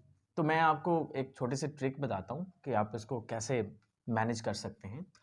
देखें भाई, सिंपल सी चीज़ है, लेक्चर अटेंड करने से पहले ना अपने मोबाइल का जो वॉलपेपर है उस वॉलपेपर के ऊपर अपनी वाइफ की, अपनी एक्स की, गर्लफ्रेंड की, जो भी है उसकी ना फोटो लगा लेना। और जब भी लगे कि यार बस अब लेक्चर मुझे स्किप कर देना चाहिए, तो बात एक चीज़, एक काम करना है आपने, उस फोटो को देखना और कहना अगर यार मैं इसको हैंडल कर सकता हूँ ना तो मैं दुनिया में कुछ भी कर सकता हूँ। समझ आ गई बात? सो ये जो लेक्चर्स हैं ये कोई बहुत बड़ी बात नहीं है। सो अगर उसको आप हैंडल कर सकते हैं तो ये तो फिर कुछ भी नहीं है उसके आगे, है ना। तो चलिए ज़रा अब हम स्टार्ट करते हैं उसको दोबारा से बॉटनी पॉइंट ऑफ व्यू से और डिटेल्स कवर करेंगे, ठीक है। तो सेल वॉल के जो फंक्शंस मैंने लिखे थे वहीं से हम थोड़ा सा कंटिन्यू कर लेंगे, क्योंकि जितने फंक्शंस मैंने बताए थे पहले बोर्ड पे वो सारे फंक्शंस ही इंपॉर्टेंट हैं, है ना। तो उसके अलावा चंद एक और इम्पोर्टेंट फंक्शंस भी हैं जो सेल वॉल जो है जो परफॉर्म करते हैं, उसके बारे में देख लेते हैं। उसमें से सबसे पहला फंक्शन ये है कि जो सेल वॉल होती है ना वो अनवांटेड जो मटेरियल होते हैं उसके लिए ये एक बैरियर का काम करती है। Cell wall act as a barrier for the entry of the unwanted material into the cell.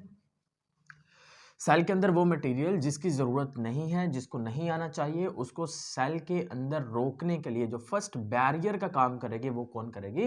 That will be performed by the cell wall. तो सेल वॉल उसको बैरियर के तौर पे काम करती है। क्लियर होगी बात? अच्छा जी, चले सेल वॉल के बारे में हम लोग बात कर रहे थे और हम लोगों ने कहा कि जो सेल वॉल होती है वो मेटाबॉलिकली काफ़ी चीज़ें मैंने आपको बताई। अब हम ज़रा इसको ना देखते हैं दूसरे पॉइंट्स ऑफ व्यू से।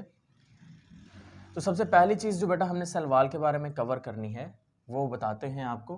तो हम पहले कवर करते हैं मिडल लैमेला को अगेन दोबारा से, और इस बार हम लोगों ने इसकी केमिकली कंपोजिशन भी स्टडी करनी है।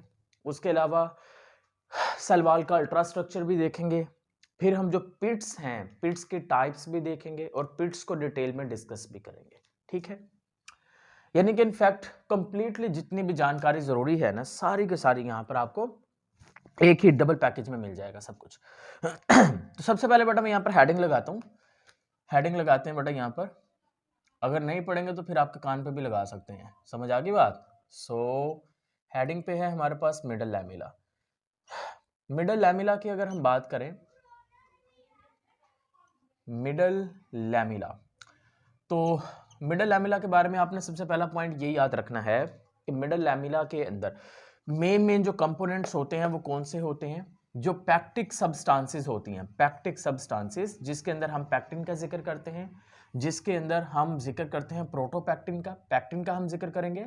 पैक्टिक सब्सटेंसेस के अंदर तीन चीजें आती हैं, पैक्टिन, प्रोटोपैक्टिन, और तीसरी चीज क्या होती है? That is a pectic acid. क्या आएगा? Pectic acid. अब ये जो तीन चीजें हैं इन तीनों चीजों को हम क्या नाम देंगे? पैक्टिक सब्सटेंसेस का नाम देते हैं। सो ये जो पैक्टिक सब्सटेंसेस होती है ना ये मेनली तौर पर दो वाल्स तक कन्फाइंड रहती हैं। Pectic substances are only confined to the two walls. अब वो जो दो वाल्स होती है ना उन दो वाल्स को क्या नाम देंगे? That is a first one is a middle lamella and second one is a primary वाल। तो मिडल लैमेला और प्राइमरी वाल के अंदर आपको ये चीजें देखने को मिल जाएंगी, इसके अलावा आपको ये चीजें देखने को नहीं मिलेंगी। Point number second, middle lamella में हम लोगों ने एक टर्मिनोलॉजी पढ़ी है, that is a maceration, book के अंदर मौजूद है maceration. So what is a maceration? दो सेल्स के दरमियान जो मिडल लैमेला होती है उस मिडल लैमेला को डिसोल्व करने के लिए जो प्रोसीजर फॉलो किया जाएगा उस प्रोसीजर को क्या नाम देंगे? उस प्रोसीजर को हम नाम दे देंगे मैसीरेशन का नाम दे देंगे। समझ आ गई बात? अच्छा, उसके बाद अगर हम बेटा बात करते हैं तो आपने ये भी चीज याद रखनी है कि जितने भी डेड सेल्स होते हैं यानी कि जो मिडल लैमेला है उसको डिसोल्व भी किया जा सकता है। अब ये मिडल लैमेला होती क्या है? आपने कहना है कि ये एमॉर्फस इन स्ट्रक्चर रहती है, एमॉर्फस, एमॉर्फस यानी कि एमॉर्फस। आपको अगर केमिस्ट्री अच्छे से पता है, फिजिक्स वगैरह में भी ये टॉपिक है एमॉर्फस, जिसकी कोई प्रॉपर शेप नहीं होती, इसको मॉलिक्यूलर लेवल पे जाके अगर स्टडी करें तो वो एक लंबा चौड़ा कॉन्सेप्ट बन जाएगा। क्रिस्टल और मार्फस, एमॉर्फस के अंदर शेप में डिफरेंस आ जाएगा। तो एमार्फस होती है। पॉइंट नंबर सेकंड बेटा हम लोग कहेंगे कि ये कोलाइडल होती है। एमार्फस होती है, क्या होती है? ये कोलाइडल होती है, कोलाइडल होती है। उसके बाद सेकंड नंबर पर इसकी जो डेपोजिशन है, डेपोजिशन के नतीजे में ये थिक भी हो जाती है, लेकिन जब सेकेंडरी वॉल की फॉर्मेशन स्टार्ट होती है तो सेकेंडरी वॉल की फॉर्मेशन के स्टार्ट होते ही जो मिडल लैमेला होती है वो वक्त और ज़रूरत की नज़ाकत के मुताबिक क्या होना शुरू हो जाती है, ये कम होना शुरू हो जाती है। तो ये चीज़ आपने याद रखनी है कि जो मिडल लैमेला है वो क्या हो जाएगी, वो कम होना शुरू हो जाती है, वो थिन होना शुरू हो जाती है जब सेकेंडरी वॉल जो है वो थिक होना शुरू हो जाएगी। तो वैसे भी ये क्या होती है, आपने कहना है कि it is a thin wall, ये एक थिन वॉल स्ट्रक्चर होती है सेल के अंदर। क्लियर होगी बात। सो इस तरह से ये जो मिडल लैमेला है इसके बारे में हमें सिर्फ इतना सा कंटेंट याद रखना है। पॉइंट नंबर सेकंड, हम बात करेंगे प्राइमरी वॉल के बारे में। तो आपने पहली बात ये याद रखनी है कि जो ग्रोइंग सेल्स हैं उसमें सबसे पहली वॉल कौन सी बनती है, प्राइमरी वॉल। कौन सी वो वॉल होती है जो जो सेल के इनसाइड के सबसे करीब होती है, which wall is more close to inside of the cell. तो सेल के अंदर वाली साइड पर सबसे ज्यादा जो क्लोज वॉल होती है उसका नाम होता है प्राइमरी वॉल। सो यहाँ पर मैं लिख भी देता हूँ यहाँ पर थोड़ा सा, so close to, close to inside, close to inside of cell. तो सेल के अंदर के जानब जो क्लोज होती वॉल उसका नाम क्या होगा, that's name is a primary wall. तो उसका नेम क्या होगा, प्राइमरी वॉल होगा। अब उसके बाद अगर हम बात करें तो इसके अंदर जो मेन केमिकल कंपोनेंट्स आपको देखने को मिलते हैं that is a cellulose. Cellulose के बाद दूसरे नंबर पर क्या डिस्कस करना है आपने, हेमी सेलुलोज भी डिस्कस करना है। अब बेटा जो वुडी प्लांट्स होते हैं ना, वुडी प्लांट्स, वुडी प्लांट्स की अगर हम बात करते हैं ना तो वुडी प्लांट्स में मिडल लैमेला और प्राइमरी वॉल, वुडी प्लांट्स में मिडल लैमेला और प्राइमरी वॉल जो हैं उनके बीच में लिग्निन की डेपोजिशन हो जाती है। Suppose that this one is a middle lamella and here is a primary wall. So middle lamella और प्राइमरी वॉल के बीच में यहां पर किस चीज की डेपोजिशन हो जाएगी, there is a deposition of the lignin. तो हम उसको नाम दे देंगे लिग्निफिकेशन। क्या नाम देंगे, लिग्निफिकेशन। तो लिग्निफिकेशन का जो मेन मैकेनिज्म रहता है, ये जब भी बात आती है तो माइंड में एक ही चीज रहती है कि लिग्निफिकेशन जो है it is only relevant to the, ये किससे रेलिवेंट होती है, सेकेंडरी वॉल से। लेकिन प्लांट के केस में जब हम बात करते हैं तो जो वुडी प्लांट्स होते हैं उन वुडी प्लांट्स के अंदर जो लिग्निफिकेशन होती है वो मिडल लैमेला और प्राइमरी वॉल के बीच में भी देखने को मिल जाती है। Point number second, primary wall जो होती है इसमें ये जो सेलुलोज या हेमिसेलुलोज के मॉलिक्यूल्स होते हैं they are present in criss cross manner, और हम इसकी कंपोजिशन जरा डिस्कस करते हैं क्रिस क्रॉस मैनर। अच्छा, सेल वॉल की अगर हम बात करें ना तो जो एलजी की सेल वॉल होती है, यानी कि एलजी की सेल वॉल जो होती है ना, तो उसके अंदर कुछ और केमिकल्स भी पाए जाते हैं, उसका नाम वगैरह हम यहाँ पे लिख लेते हैं। जैसे कि अगर हम बात करते हैं मैनन्स, ठीक है, मैनन्स ग्लैक्टन्स, मैनन्स ग्लैक्टन्स, और उसके बाद ऑब्वियसली बात है सेलुलोज, उसके बाद ऑब्वियसली बात है हेमिसेलुलोज। ये जो केमिकल कंपाउंड्स होते हैं, ये केमिकल कंपाउंड जो होते हैं ये आपको कहाँ पे देखने को मिलेंगे, they are present in the cell wall of the algae. तो एलजी की जो सेल वॉल होती है उसमें बेटा आपको ये वाले केमिकल्स देखने को मिल जाएंगे। ये एक एक्सेप्शनल केस रहता है जो याद रखना पड़ेगा आपको। तो अब ये जो कंपोजिशन है जरा उस चीज को जरा हम डिस्कस करते हैं कि ये हमें कैसे देखने को मिलते हैं। देखें, तो पहली बात, एक आखिरी पॉइंट यहाँ पे डिस्कस करता हूँ फिर कंपोजिशन की तरफ, वो ये है कि जो प्राइमरी वॉल बेटा होती है ना, प्राइमरी वॉल याद रखिएगा कि ये खत्म हो जाती है। Primary wall does not present, it does not present, does not present in non living cell, does not present in non living cell. तो ये जो नॉन लिविंग सेल्स होते हैं ना, उन नॉन लिविंग सेल्स के अंदर ये जो वॉल होती है वो मौजूद नहीं होती। यानी कि जैसे ही सेल का जो आप कह लेंगे साइटोप्लाज्म है, साइटोप्लाज्म के अंदर सेकेंडरी वॉल की डेपोजिशन ठीक होती जाएगी तो सेल वॉल गायब हो जाएंगे ऑटोमेटिकली, क्योंकि सेल का ल्यूमन जो है वो खत्म हो गया, तो ये भी गायब हो जाएगा। अब बेटा जरा यहाँ पे देखिए, हम बात कर रहे हैं इसके कंपोजिशन के बारे में। कंपोजिशन की बात करें तो सेल वॉल जो है वो बेसिकली मुश्तमिल होता है तीन मेन चीज़ों के ऊपर। उनमें से एक जो होता है उसको हम क्या नाम देंगे, this one is known as a matrix. क्या नाम देंगे, मैट्रिक्स फैब्रिल्स। एक होएगा, एक आएगा जिसको नाम कर देंगे मैट्रिक्स, दूसरे को आप क्या नाम देंगे, दूसरे को आप नाम देंगे फैब्रिल्स का। क्या नाम देंगे बेटा, फैब्रिल्स का नाम देंगे। और तीसरी जो चीज़ होगी ना उसको आप क्या नाम देंगे, उसको आप नाम देंगे अदर सब्सटेंसेस का अदर सब्सटेंसेस का नाम दे देंगे। क्लियर होगी बात। सो व्हाट इज अ मैट्रिक्स, जरा मैट्रिक्स को अंडरस्टैंड कर लेते हैं। देखें, मैट्रिक्स के अंदर कौन कौन सी चीजें होंगी उसको जरा समझिएगा। मैट्रिक्स के अंदर बेटा जो मेन कंपोनेंट्स हैं, एक second, just wait 1 minute, 1 minute.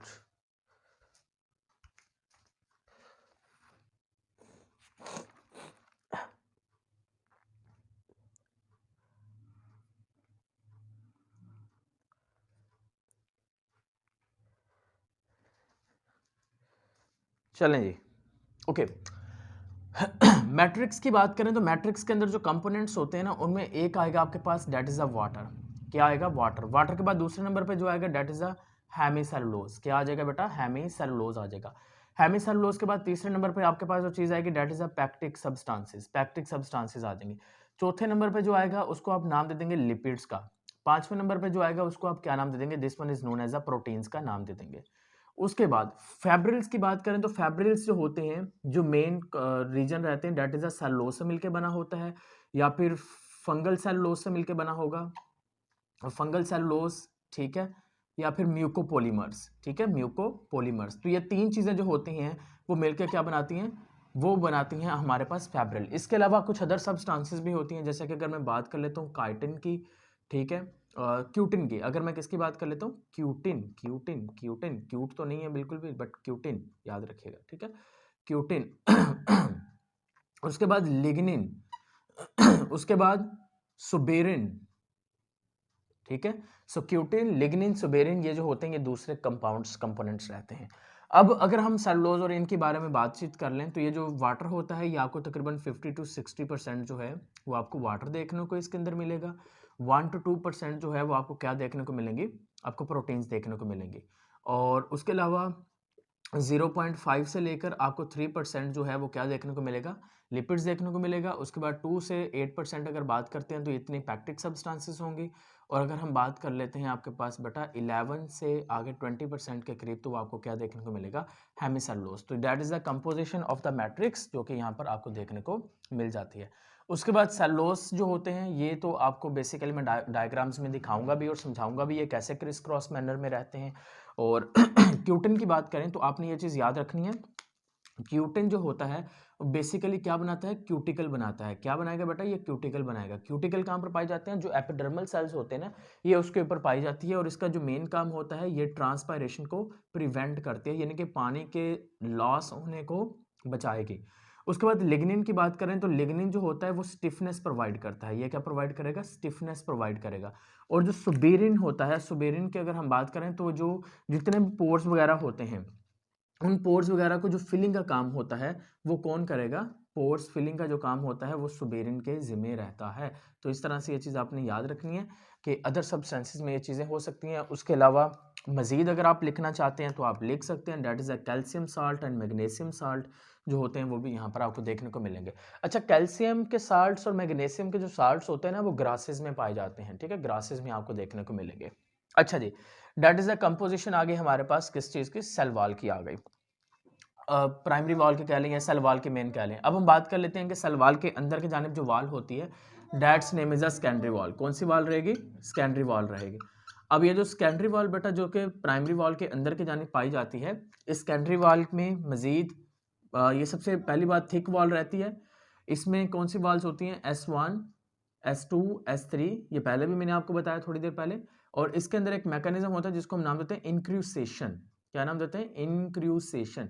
सो इंक्रूसेशन एक ऐसा मैकेनिज्म होता है जिसके जरिए से, इंक्रूसेशन इज अ मैकेनिज्म जिसके जरिए से ये जो सेकेंडरी वॉल होती है, इस सेकेंडरी वॉल के अंदर जब डेपोजिशन की जाती है तो डेपोजिशन के नतीजे में सेकेंडरी वॉल जब थिक हो जाएगी, सो डेपोजिशन के नतीजे में जब सेकेंडरी वॉल जो होती है वो थिक हो जाती है तो हम उसको क्या नाम देंगे? हम कहेंगे this one is known as a incrustation. क्या नाम दे देंगे? इंक्रूसेशन का नाम दे देंगे कि सेकेंडरी वॉल थिक हो गई। क्लियर होगी बात यहां तक? अच्छा, उसके बाद जो सेकेंडरी वॉल होती है ना, सेकेंडरी वॉल के अंदर आपको इस तरह से एक और चीजें भी देखने को मिलेंगी, यानी कि इस तरह से आपको स्पाइरल थिकनिंग्स भी देखने को मिल जाएंगी। लिग्निन की आपको सेकेंडरी वॉल, ये सेकेंडरी वॉल है, सेकेंडरी वॉल के अंदर आपको लिग्निन की इस तरह से कुछ थिकनिंग्स भी देखने को मिल जाएंगे जो कि डिफरेंट वे के अंदर होती हैं।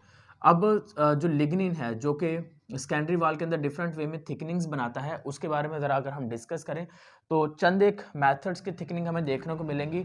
जैसा कि पहले अगर मैं बात करना चाहूँ तो फर्स्ट वन इज है हमारे पास एनुलर थिकनिंग्स। पहले कौन सी आ जाएगी? Annular thickening. एनुलर थिकनिंग आ जाएगी। दूसरी आ जाएगी सक्लेरी फॉर्म, सक्लेरी फॉर्म, सक्लेरी फॉर्म थिकनिंग। तीसरी आ जाएगी हमारे पास हेलिकल थिकनिंग। उसके बाद आ जाएगी हमारे पास रेटिकुलेट थिकनिंग, रेटिकुलेट थिकनिंग। पांचवी आ जाएगी हमारे पास पिट, पिट फॉर्म थिकनिंग। समझ आ गई बात? सो इस तरह से सेकेंडरी वॉल के अंदर आपको ये वाली थिकनिंग्स भी देखने को मिल जाएंगी। What is the annular thickening and the other thickening that we have discuss right now. Annular thickening की बात करें, पता क्या होता है, जो सेकेंडरी वॉल होती है ना, अगर तो हमें सेकेंडरी वॉल के अंदर बेटा ये इधर देखें जरा, हरी इस साइड पे देख लें, अगर तो सेकेंडरी वॉल जो है वो उसके अंदर इस तरह से आपको थिकनिंग देखने को मिलती है, रिंग नुमा स्ट्रक्चर इस तरह से, जो कि एक दूसरे के ऊपर पड़े हुए आपको देखने को मिलेंगे। अब इस तरह की जो थिकनिंग होगी उस थिकनिंग को आप क्या नाम देंगे, this one is known as annular thickening. क्या नाम देंगे, एनुलर थिकनिंग। उसके बाद स्क्लेरिफॉर्म थिकनिंग जो होती है that is a ladder like thickening, जो मैं वहां पे डेवलप करने की कोशिश कर रहा था। तो ये जो थिकनिंग होती है ना, जो कि आपको सीढ़ी की तरह के देखने को मिलती है सेकेंडरी वॉल के अंदर लिग्निन की, इस थिकनिंग को हम क्या नाम देंगे, स्क्लेरिफॉर्म। तो स्क्लेरिफॉर्म आप क्या याद रखेंगे, that is a ladder like. ये लैडर लाइक होती है। ये कैसी होती है, ये आपको रिंग्स की फॉर्म में देखने को मिलती है।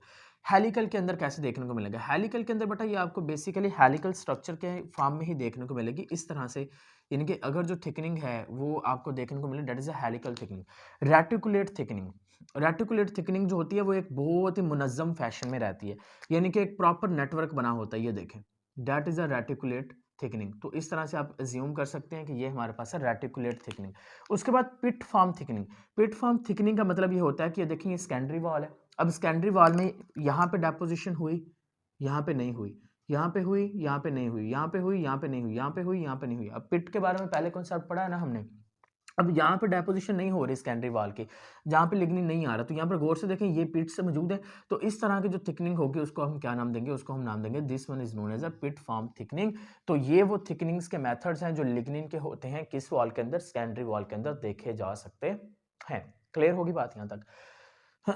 अच्छा जी, अब हम बात कर लेते हैं इसके अल्ट्रा स्ट्रक्चर के बारे में। सबसे इंपॉर्टेंट चीज जिसको स्टूडेंट्स को काफी प्रॉब्लम रहता है इस चीज को अंडरस्टैंड करने में। So what is the ultra structure, ultra structure of cell wall. देखिए बेटा, अगर हम सेल वॉल के अल्ट्रा स्ट्रक्चर के बारे में बात करें तो आपने ये चीज़ याद रखनी है कि सेल वॉल का जो अल्ट्रा स्ट्रक्चर है ना वो उसको हम डिफरेंट लेवल्स पे जाकर स्टडी करते हैं। जैसे कि सबसे पहले हम यहाँ पर मिसालिस के बारे में डिस्कस करेंगे। व्हाट इज अ मिसालिस, ठीक है, मिसालिस या एलिमेंट्री फैब्रिल्स भी कहते हैं, या एलिमेंट्री सेलुलोज बुक के अंदर लिखा गया है। मिसालिस के बाद दूसरे नंबर पर आप लोगों ने जिस चीज़ को अंडरस्टैंड करना है या डिस्कस करना है दैट इज अ माइक्रोफैब्रिल्स। माइक्रोफैब्रिल्स, माइक्रोफैब्रिल के बाद जो तीसरी चीज़ जिसको अंडरस्टैंड करना है दैट इज अ मैक्रोफैब्रिल। फिर बेटा मैं आपको ये समझाऊंगा कि ये जो मैट्रिक्स है ये किस तरह से यानी कि सेल वॉल हमें देखने को मिलता है। समझ आ गई बात। सो मिसालिस, मिसालिस के बाद माइक्रोफैब्रिल्स, माइक्रोफैब्रिल्स के बाद आ जाएगा हमारे पास मैक्रोफैब्रिल्स बन जाएंगे। तो सबसे पहले व्हाट इज अ मिसाली, मिसाली को जरा डिस्कस कर लेते हैं। देखें, तो आपने इसको ऐसे याद रखिए, मैं इजी वे में करवाता हूँ।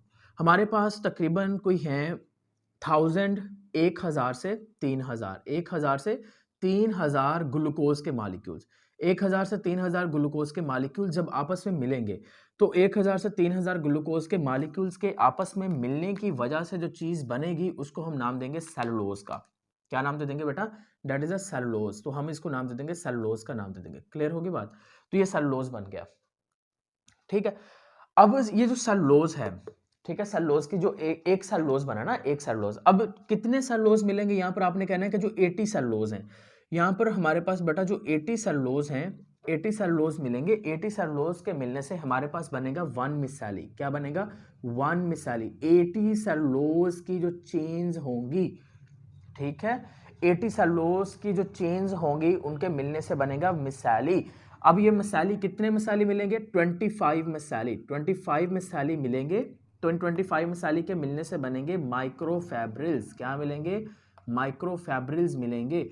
अब माइक्रोफाइब्रिल्स जो हैं, जब 100 माइक्रोफाइब्रिल्स मिलेंगे, उन 100 माइक्रोफाइब्रिल्स के मिलने से जो चीज़ आपके पास बनेगी उसको आप नाम देंगे this one is known as a macrofibrils. उसको क्या नाम देंगे, उसको आप नाम दे देंगे मैक्रोफैब्रिल्स का। सो इस तरह से ग्लूकोज, ग्लूकोज कौन से ग्लूकोज, दोबारा से याद रखिएगा, बीटा ग्लूकोज, बीटा ग्लूकोज के मिलने से सेलुलोज, सेलुलोज के मिलने से मिसालिस, मिसालिस के मिलने से माइक्रोफैब्रिल्स, माइक्रोफैब्रिल्स के मिलने से आपके पास मैक्रोफैब्रिल्स बन जाएंगे। फिर यहां पर हमें जो चीजें डिस्कस करनी है उनमें से एक है इंटरमिसिलर सिस्टम, इंटरमिसिलर सिस्टम, और दूसरी चीज है कि बेटा हमारे पास मिसिलर सिस्टम, और तीसरी चीज हम लोगों ने डिस्कस करनी है यहां पर कैपिलरी सिस्टम, ठीक है, तो ये 3 चीज़ें भी ज़रा आपको बताते हैं ये क्या होते हैं। तो सबसे पहले इस चीज़ को अंडरस्टैंड करिए कि यहाँ पर मैं एक प्लांट का सेल वाल यहाँ पे एक छोटी सी बना लेते हैं। ये प्लांट की सेल है और प्लांट के सेल वाल का ये छोटा सा सेक्शन जो है हमने ये काट लिया यहाँ से। अब जैसे ये हमने सेक्शन काटा तो ये सेक्शन बेटा हमें कुछ इस फॉर्म के अंदर नज़र आने लगा। ये यहाँ पे दिखाते हैं आपको, ये देखें, ये है हमारे पास एक cellulose fibre. This one is known as a cellulose fibre. अब इस सेलुलोज फाइबर जो है, ठीक है, इस सेलुलोज फाइबर की अगर हम बात करें तो सेलुलोज फाइबर का मतलब ये मैक्रोफैब्रिल। इस मैक्रोफैब्रिल के अंदर हमें इस तरह से कुछ स्ट्रक्चर देखने को मिले। अब इसके अंदर ये जो ब्लैक ब्लैक में स्ट्रक्चर देखने को मिल रहे हैं आपको, ये बिल्कुल इस तरह से इलोंगेटेड फॉर्म के अंदर। अब ये जो स्ट्रक्चर हैं, जब मैं इन स्ट्रक्चर में से एक स्ट्रक्चर को बाहर निकालता हूं यहां पर, तो मैंने देखा कि इसके अंदर ये माइक्रोफैब्रिल्स है। ये मैक्रोफैब्रिल है, माइक्रोफैब्रिल के अंदर ये क्या है, माइक्रोफैब्रिल। इस माइक्रोफैब्रिल जो है, ठीक है, तो ये आपके पास क्या आ गया, दैट इज अ माइक्रोफैब्रिल। अब अगर हम इस माइक्रोफैब्रिल्स को बाहर की जानिब एक्सटेंड करेंगे तो इस माइक्रोफैब्रिल्स के बाहर की जानिब एक्सटेंड करने की वजह से आगे की जानिब इस तरह से एक लंबी लंबी आपको ऐसे लाइनिंग्स देखने को मिलेंगी। अब ये जो लाइनिंग्स होंगी बेटा, इसी को हम नाम देंगे दीज आर द सेलुलोज। यानी कि कुल मिला के ये जो आपको ग्रीन कलर में देखने को मिल रहा है दैट इज अ मिसाली। ये क्या है, मिसालीज हैं। और मिसालीज किस चीज से मिलके बनती है, मिसालीज मिलके बनती हैं सेलुलोज से। तो सेलुलोज मिला तो मिसाली बने, मिसाली मिले तो माइक्रोफैब्रिल्स बने, माइक्रोफैब्रिल्स मिले तो मैक्रोफैब्रिल्स बने। क्लियर होगी बात। अब ये एक मैक्रोफैब्रिल आपको दिखाया गया है। अब जरा इसके मैट्रिक्स को जरा अंडरस्टैंड करते हैं कि सेल वॉल जो है वो असल में दिखती कैसे है आपको।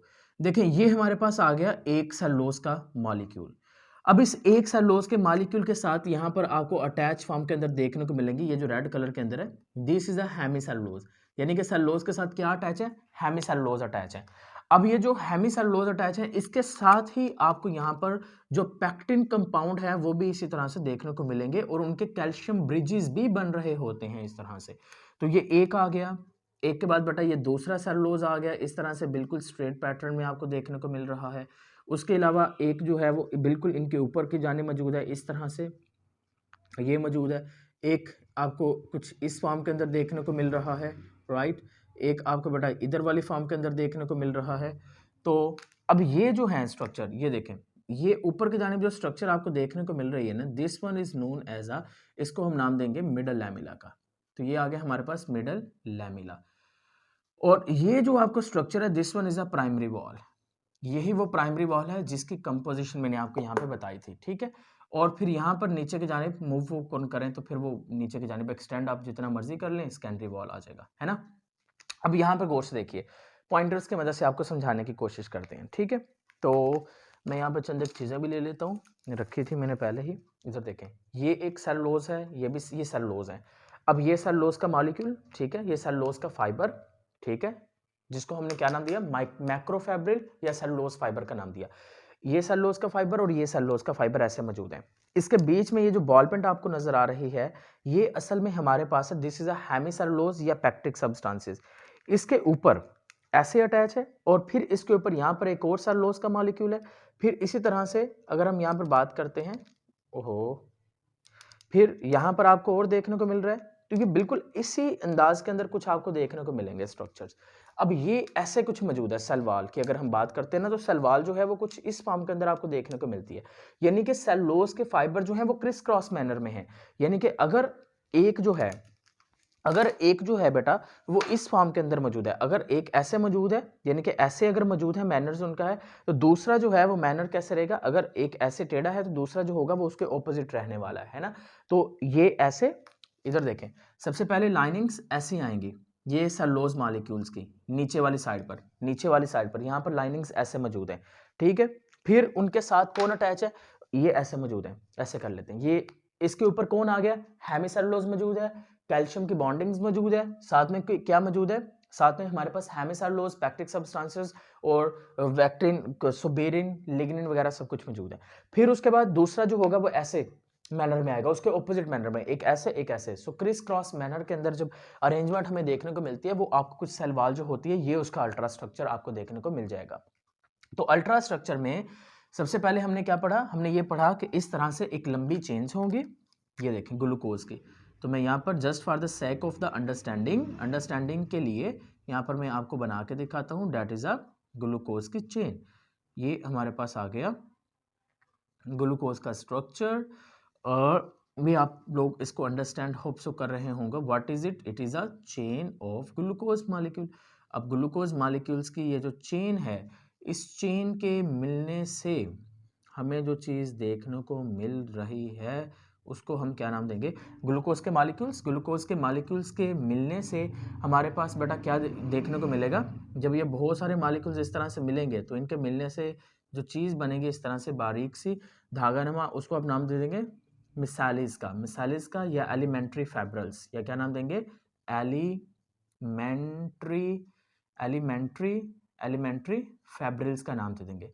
अब ये जो मिसालिस या एलिमेंट्री फाइब्रिल्स हैं बेटा यहाँ पर, ठीक है, ये मिलके बनते हैं किस चीज से? सेलुलोज से। अब सेलुलोज का जो पैटर्न होता है वो क्रिस्टलाइन पैटर्न होता है। कौन सा होता है? क्रिस्टलाइन। तो मोस्टली जो सेलुलोज के मॉलिक्यूल होते हैं वो किस पैटर्न में देखने को मिलेंगे? क्रिस्टलाइन पैटर्न में। लेकिन कुछ सेलुलोज के मॉलिक्यूल जो होते हैं बेटा, they are also present in the para crystalline manner. किस मैनर में होते हैं? पैरा क्रिस्टलाइन जो मैनर है, उस पैरा क्रिस्टलाइन मैनर की फॉर्म के अंदर भी आपको देखने को मिल सकते हैं। तो इस तरह से ये चीज़ याद रखने कि सेलुलोज के molecule crystalline manner, para crystalline manner में अरेंज होते हैं, उनके मिलने से मिसालिस बनेंगी। फिर मिसालिस जो होंगे ये धागा ये आपके पास बन जाएंगे फाइबर्स, फिर मिसालिस बनेंगे। मिसालिस जब मिलेंगे काफ़ी सारे माइक्रो, फिर मैक्रो फाइब्रिल्स बन जाएंगे। अब मिसालिस जब मिले, इधर देखें, अब कुछ बना के दिखाते हैं आपको बेटा।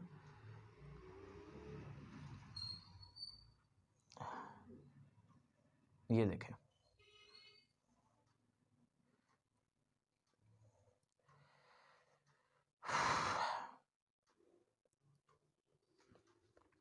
थोड़ा सा यहाँ पे हो गया अप्स एंड डाउन्स, और अच्छा खैर अंडरस्टैंडिंग के लिए चाहिए तो हम वो बना लेते हैं अपनी ही अंडरस्टैंडिंग के लिए, ठीक है। ये कुछ आ गया। अब यहाँ पे देखें, ये मिसालिस आपके पास हैं, ये वाले ये जो ग्रीन में है, ठीक है।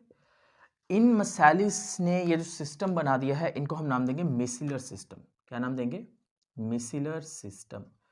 तो मैंने अभी थोड़ी देर पहले आपको पॉइंटर्स की मदद से दिखाया कि उन मिसिलर्स के बीच में हमें कुछ हेमिसेलुलोज, कुछ पैक्टिक सब्सटेंसेस, प्रोटोपैक्टिन, पैक्टिन और पैक्टिक एसिड की फॉर्म में देखने को मिलेंगे, और वो उनके बीच में जो होंगे वो क्या बनाएंगे? दे फॉर्म द इंटर का मतलब दरमियान, इंटर मिसिलर सिस्टम। तो इंटर मिसिलर सिस्टम के बीच में जो होगा उसको हम क्या नाम देंगे? उसको हम नाम देंगे इंटर मिसिलर सिस्टम। तो इंटर मिसिलर सिस्टम इसके बीच में देखने को आपको मिल जाएगा।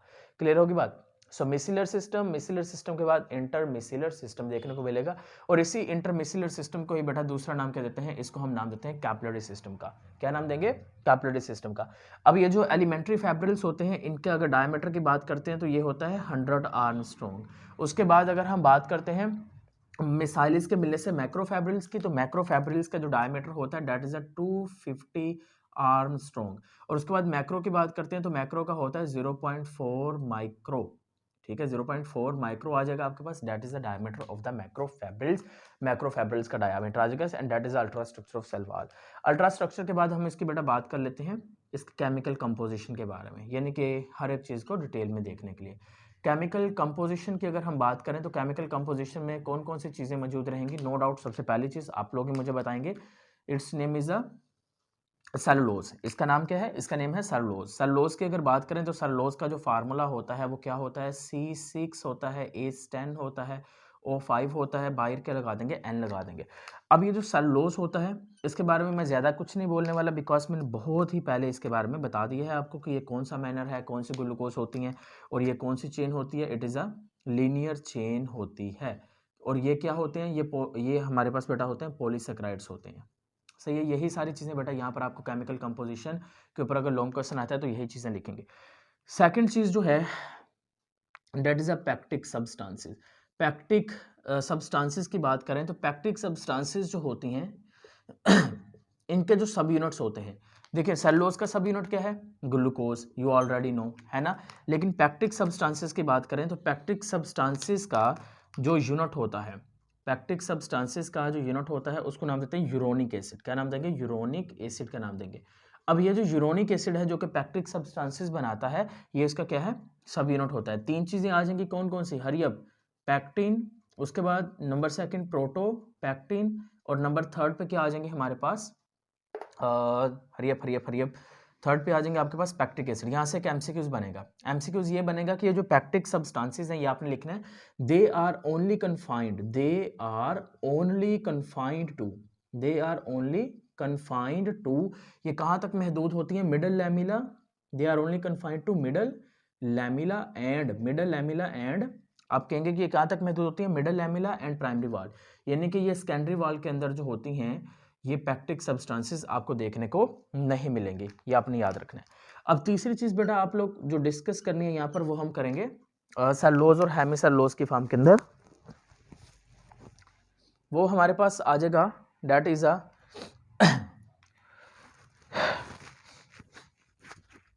अच्छा हाँ, तो तीसरी जो चीज होगी वो आप क्या कहेंगे, आप कहेंगे कि हेमिसेलुलोज। हेमिसेलुलोज के बारे में क्या बोलेंगे, आप कहेंगे कि हेमिसेलुलोज जो होता है it is just like the cellulose, ये भी हमें सेलुलोज की फॉर्म के अंदर ही देखने को मिल जाएंगे। सही है, जस्ट लाइक सेल्यूलोज। उसके बाद चौथे नंबर पे जो कंपाउंड डिस्कस करना है डेट इज अ लिग्निन। क्या आएगा, लिग्निन। लिग्निन की बात करें तो लकड़ी की सबसे जो हार्डनेस की रीजन होती है, लकड़ी किस वजह से बहुत ज्यादा हार्ड होती है, क्योंकि उसके अंदर एक केमिकल पाया जाता है, उसका नाम क्या होता है, लिग्निन। तो ये जो बेटा लिग्निन होता है ना, जिसकी वजह से लकड़ी बहुत ज्यादा हार्ड होती है ना। तो लिग्निन के बारे में आपने लिखना क्या है कि लिग्निन जो होता है कि ये ज्यादातर हमें किस फॉर्म में देखने को मिलेगा, सेकेंडरी वॉल में देखने को मिलेगा।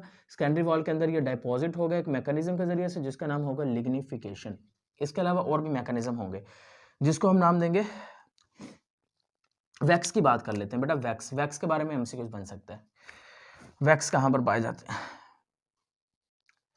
वैक्स की बात करें तो आपने कहना है कि जो वैक्स होते हैं ना बेटा, ये बेसिकली पाए जाते हैं हमें सीड कोट्स में देखने को मिलते हैं और एल्जाई, एल्जी और सीड कोट के केस में, एल्जी प्लस जो सीड कोट हैं उसके केस में हमें क्या देखने को मिलेगा, आपको वैक्स देखने को मिल जाएगा। उसके बाद हम बात कर लेते हैं बेटा क्यूटिन की। किसकी बात करेंगे, क्यूटिन की। क्यूटिन आपको कहाँ पे देखने को मिलेगा, क्यूटिन आपने कहना है कि क्यूटिन जो होता है ये एक क्या है, लिपिड हो सॉरी पॉलीसेक्राइड होता है। ये क्या है, एक पॉलीसेक्राइड होता है, यानी कि कार्बोहाइड्रेट होता है। प्रेजेंट कहाँ पर होगा, आपने कहना है कि क्यूटिन जो होता है it is present on the epidermis. कहाँ पर मौजूद होगा, एपिडर्मिस के जो सेल्स होते हैं या फिर एपिडर्मल सेल्स कह लें, एपिडर्मल सेल्स पर आपको क्या देखने को मिल जाएगा, आपको क्यूटिन देखने को मिलेगा। सो वैक्स क्यूटिन आपको वहां पे देखने को मिलेंगे। इसके अलावा अगर हम बात कर लेते हैं कुछ एसिड्स, कुछ और की बात कर लेते हैं, कैल्शियम और मैग्नीशियम के बारे में मैंने बात की थी, वो मिडल लैमेला तक महदूद थे, है ना। उसके बाद क्यूटिनाइजेशन सुबेरिन, ठीक है, सुबेरिन। सो इस तरह से सुबेरिन जो होता है ये आपने कहना है कि मेनली तौर पर जो कॉर्क होता है, कॉर्क ऑफ प्लांट, ये वहां पर महदूद रहता है, वहां पर ये पाया जाता है। सो इस तरह से केमिकल कंपोजिशन लिखते वक्त जो मेन पॉइंट्स आपको याद रखने हैं वो सारे पॉइंट्स हैं जिनमें से एमसीक्यूज फ्रेम किए जा सकते हैं, वो आपके सामने मौजूद है। अब हम बात कर लेते हैं फाइनली पिट्स के बारे में, और पिट्स की कुछ कैटेगरीज के बारे में बात करेंगे, ट्रैबिक्यूले के बारे में बात करेंगे, क्रास्यूले के बारे में बात करेंगे, वाट्स के बारे में बात करेंगे, है ना। तो ये सारी चीजें जरा हम डिस्कस कर लेते हैं इस साइड के ऊपर। होप सो लेक्चर जो है वो बहुत ज़्यादा आपको तंग तो नहीं कर रहा, बोरिंग शोरिंग मीन्स बोरिंग होना तो नहीं चाहिए यार, बहुत इंटरेस्टिंग सा लेक्चर है, इतना लंबा। चलें जी, अब हम बेटा डिस्कस करते हैं। मैं ज़रा इसको साइड पे रिमूव कर दूं, कुछ चीज़ें हैं। ओके जी, अब इस साइड पे कवर करेंगे। मैं एक बार चेक कर लूं फ्रेम में है कि नहीं। वेल फ्रेम में तो है। चलें जी, तो बेटा हम लोगों ने पिट्स के बारे में देखा है स्टार्टिंग पे, तो पिट्स के बारे में थोड़ी सी चीज़ें दोबारा से बताएंगे। Number 1 complementary pits, complementary pits. Number 2 आपको बताएंगे प्राइमरी पिट फील्ड के बारे में, प्राइमरी पिट फील्ड के बारे में आपको मैंने बताना है। उसके बाद अगर हम बात कर लें कि पिट्स जो होते हैं वो कैसे होते हैं, उसका जो बेसिक कॉन्सेप्ट है वो यही है कि ये आ गई प्राइमरी वॉल, ये लंबी वाली, और ये आ गई अंदर वाली साइड पे सेकेंडरी वॉल। सेकेंडरी वॉल में लिग्निफिकेशन हुई, कुछ जगह पे लिग्निफिकेशन नहीं हुई।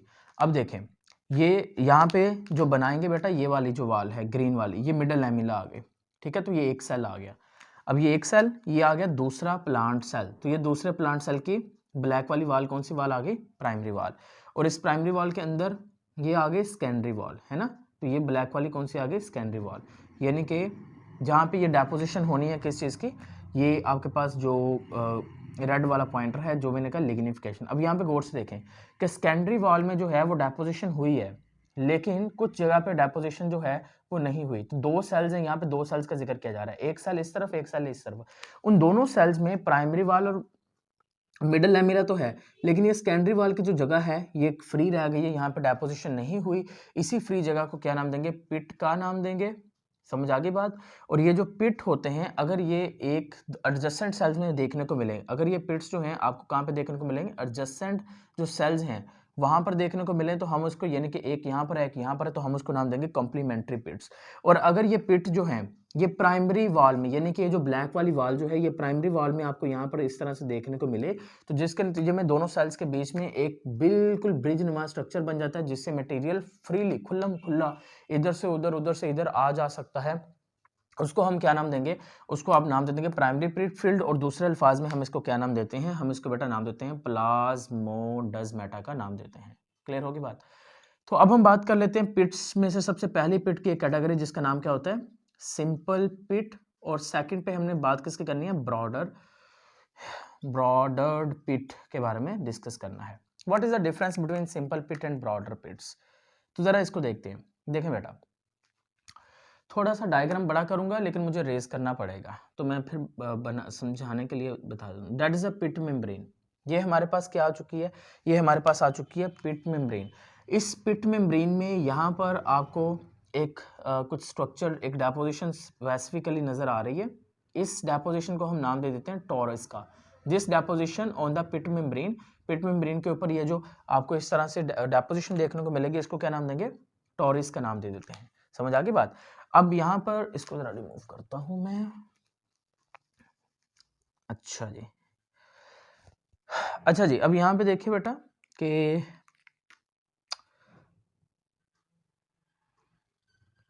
इस तरह से कुछ और ऐसे कुछ, ये ले सेम टू सेम इधर वाली साइड पर भी ऐसे ही कुछ देखने को मिलेगा हमें। यहां पर देखें, ये सेकेंडरी वॉल है, ये वाली जो वॉल है ना, ये वाली, ये सेकेंडरी वॉल है, ठीक है, जिसमें डेपोजिशन किसकी हुई है, लिग्निन की। अब यहां पे गौर से देखें, सेकेंडरी वॉल में लिग्निन डिपॉजिट हुआ। अब ये जो सुराख है, इस सुराख को नाम देंगे पिट अपर्चर।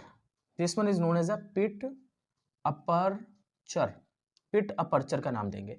अब ये पिट अपर्चर आ गया। ये अंदर वाली साइड पर ये जो खाली जगह है, इस खाली जगह को नाम देंगे पिट चैम्बर, पिट चैम्बर। अब यहां पे गौर से देखें बेटा, पिट अपर्चर छोटा सा है, पिट अपर्चर छोटा सा है, लेकिन उसके अंदर पिट चैम्बर बहुत बड़ा है। अब इस तरह के जो पिट्स आपको देखने को मिलेंगे, उसको हम नाम देंगे ब्रॉडर्ड पिट का नाम देंगे। क्या नाम देंगे, ब्रॉडर्ड पिट का नाम देंगे। लेकिन उसके बरक्स अगर मैं आपको कुछ यहाँ पे दिखाऊं, ये है हमारे पास एक सेल, और ये उसके आ गया बिल्कुल साथ में उसका दोस्त सेल जिसका नाम है एडजस्टेंट सेल, है ना, तो एडजस्टेंट सेल आ गए यहाँ पे। अब यहाँ पे गौर से देखें, यहाँ पे भी आपको एक पिट बना के दिखाते हैं। अब यहाँ पे जो बेटा पिट है, यानी कि ये आपको प्राइमरी वॉल तो यहाँ पे देखने को नजर आ ही रही है, इसके अंदर मैं डेपोजिशन बस करके दिखाऊंगा आपको। यहाँ पे देखें, ये यानी कि सेकेंडरी वॉल के अंदर गौर से देखें, ये सेकेंडरी वॉल है सारी। अब सेकेंडरी वॉल में इसका पिट अपर्चर है, पिट अपर्चर है, उतना ही अंदर की तरफ पिट चैम्बर भी है ना, देखें, यानी कि ये पिट अपर्चर है तो पिट चैम्बर भी उतना है। पिट अपर्चर पिट चैम्बर सेम है, तो हम उसको नाम देंगे सिंपल पिट का।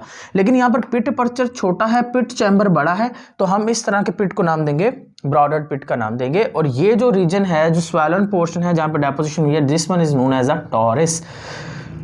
और ये जो होगा इसको हम नाम देंगे पिट एजिस। क्या नाम देंगे? पिट एजिस का नाम देंगे। सो पिट एजिस, टॉरिस, पिट अपर्चर, और पिट अपर्चर के बाद मैंने क्या बोला? मैंने कहा पिट चैम्बर, पिट चैम्बर, पिट अपर्चर, पिट एजिस, और साथ में टॉरिस का नाम दे दिया। क्लियर हो गई बात? So that is a broader pit and that is the difference between the simple pit. तो यहाँ पर हम और मजीद इसके बारे में क्या पढ़ना है हमने? Simple pit pair, simple pit pair point number 1। उसके बाद सेकंड नंबर पे क्या देखेंगे? ब्रॉडर्ड पिट पेयर, ब्रॉडर्ड पिट पेयर के बारे में देखना है।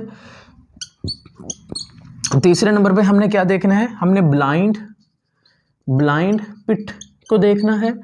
फिर हमने बेटा देखना है हाफ ब्रॉडर्ड पिट पेयर को देखना है। फिर हमने क्या देखना है? That is a compound pit pair को देखना है, कंपाउंड पिट पेयर को देखना है।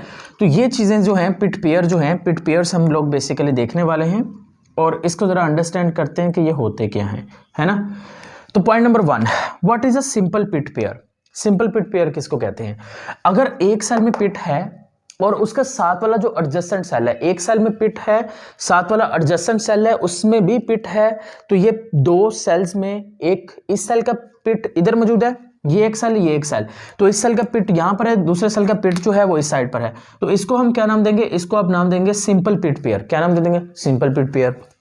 यहाँ पर देखें, यहाँ पर ये एक सेल है, ये जो रेड वाला दिखा रही है ना बाउंड्री, ये रेड वाली बाउंड्री दिखा रही है कि ये एक साइड वाला रीजन है, यानी कि ये इधर वाला सेल अलग है, इधर वाला सेल अलग है। तो अब इस सेल में देखें, इस सेल का पिट यहाँ पर मौजूद है और ये कौन सा पिट है? ये एक ब्रॉडर पिट है ना। अब ये दूसरा सेल है, ये दूसरे सेल का ब्रॉडर पिट है। जब दो ब्रॉडर पिट एडजेसेंट मौजूद होंगे एडजेसेंट सेल के, हम उसको नाम कर देंगे, हम कहेंगे this one is known as a broader pit pair. ये आ गया सिंपल पिट पेयर। अब तीसरा आ गया ब्लाइंड पिट। ब्लाइंड पिट किसको कहते हैं? ब्लाइंड पिट कहते हैं कि अगर हमारे पास एक पिट मौजूद हो एक साइड पर, एक सेल में पिट मौजूद है और उसके जो एडजेसेंट सेल है, उसका जो एडजेसेंट सेल है, उस एडजेसेंट सेल में बेटा दूसरी साइड पर जो पिट है वो मौजूद ना हो, तो इस तरह का जो पिट होगा उसको हम क्या नाम देंगे? उसको हम नाम देंगे ब्लाइंड पिट का नाम देंगे। अब उसके बाद हाफ ब्रॉडर पिट। हाफ ब्रॉडर पिट का मतलब ये होता है कि देखें ये एक सेल है, ये दूसरा सेल है, अगर इधर वाली साइड पर ये ब्रॉडर पिट है और दूसरी साइड पर ब्रॉडर पिट हो ही ना, तो दो सेल्स है ना, एक सेल में ब्रॉडर पिट है दूसरे साइड पर नहीं है, तो हम इसको क्या नाम देंगे? हम कहेंगे हाफ ब्रॉडर पिट का नाम दे देंगे। और एंड पे आ गया कंपाउंड पिट। कंपाउंड पिट किसको कहते हैं? एक साइड पर एक पिट है और दूसरा जो सेल है, जो एडजेसेंट सेल है, उस एडजेसेंट सेल में दूसरी साइड पर एक पिट की बजाय ये एक पिट आ गया, ये आ गया एक और पिट, तो एक पिट से जब जायद पिट होंगे तो हम उसको क्या नाम देंगे? हम कहेंगे this one is known as a compound pit pair का नाम दे देंगे। सो इस तरह से ये पिट पेयर्स भी कंप्लीट हो गए। अब हम बात कर लेते हैं इसकी आखिरी चीज, एक दो चीजें रह गई हैं, दैट इज अ क्रेस्यूले।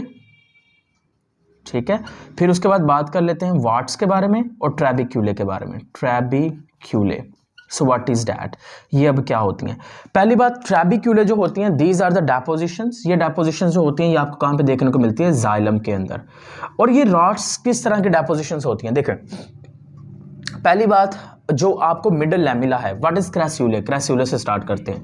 जो आपके पास बेटा मिडल लैमिला है और जो आपके पास प्राइमरी वॉल होती है, middle lamella plus primary wall, तो मिडल लैमिला और प्राइमरी जो वॉल है ना, अगर उस दोनों के बारे में बात करें तो वहां पर आपको जो डेपोजिशन देखने को मिलती है, यानी कि सम टाइम मिडल लैमिला और प्राइमरी वॉल थिक हो जाती है।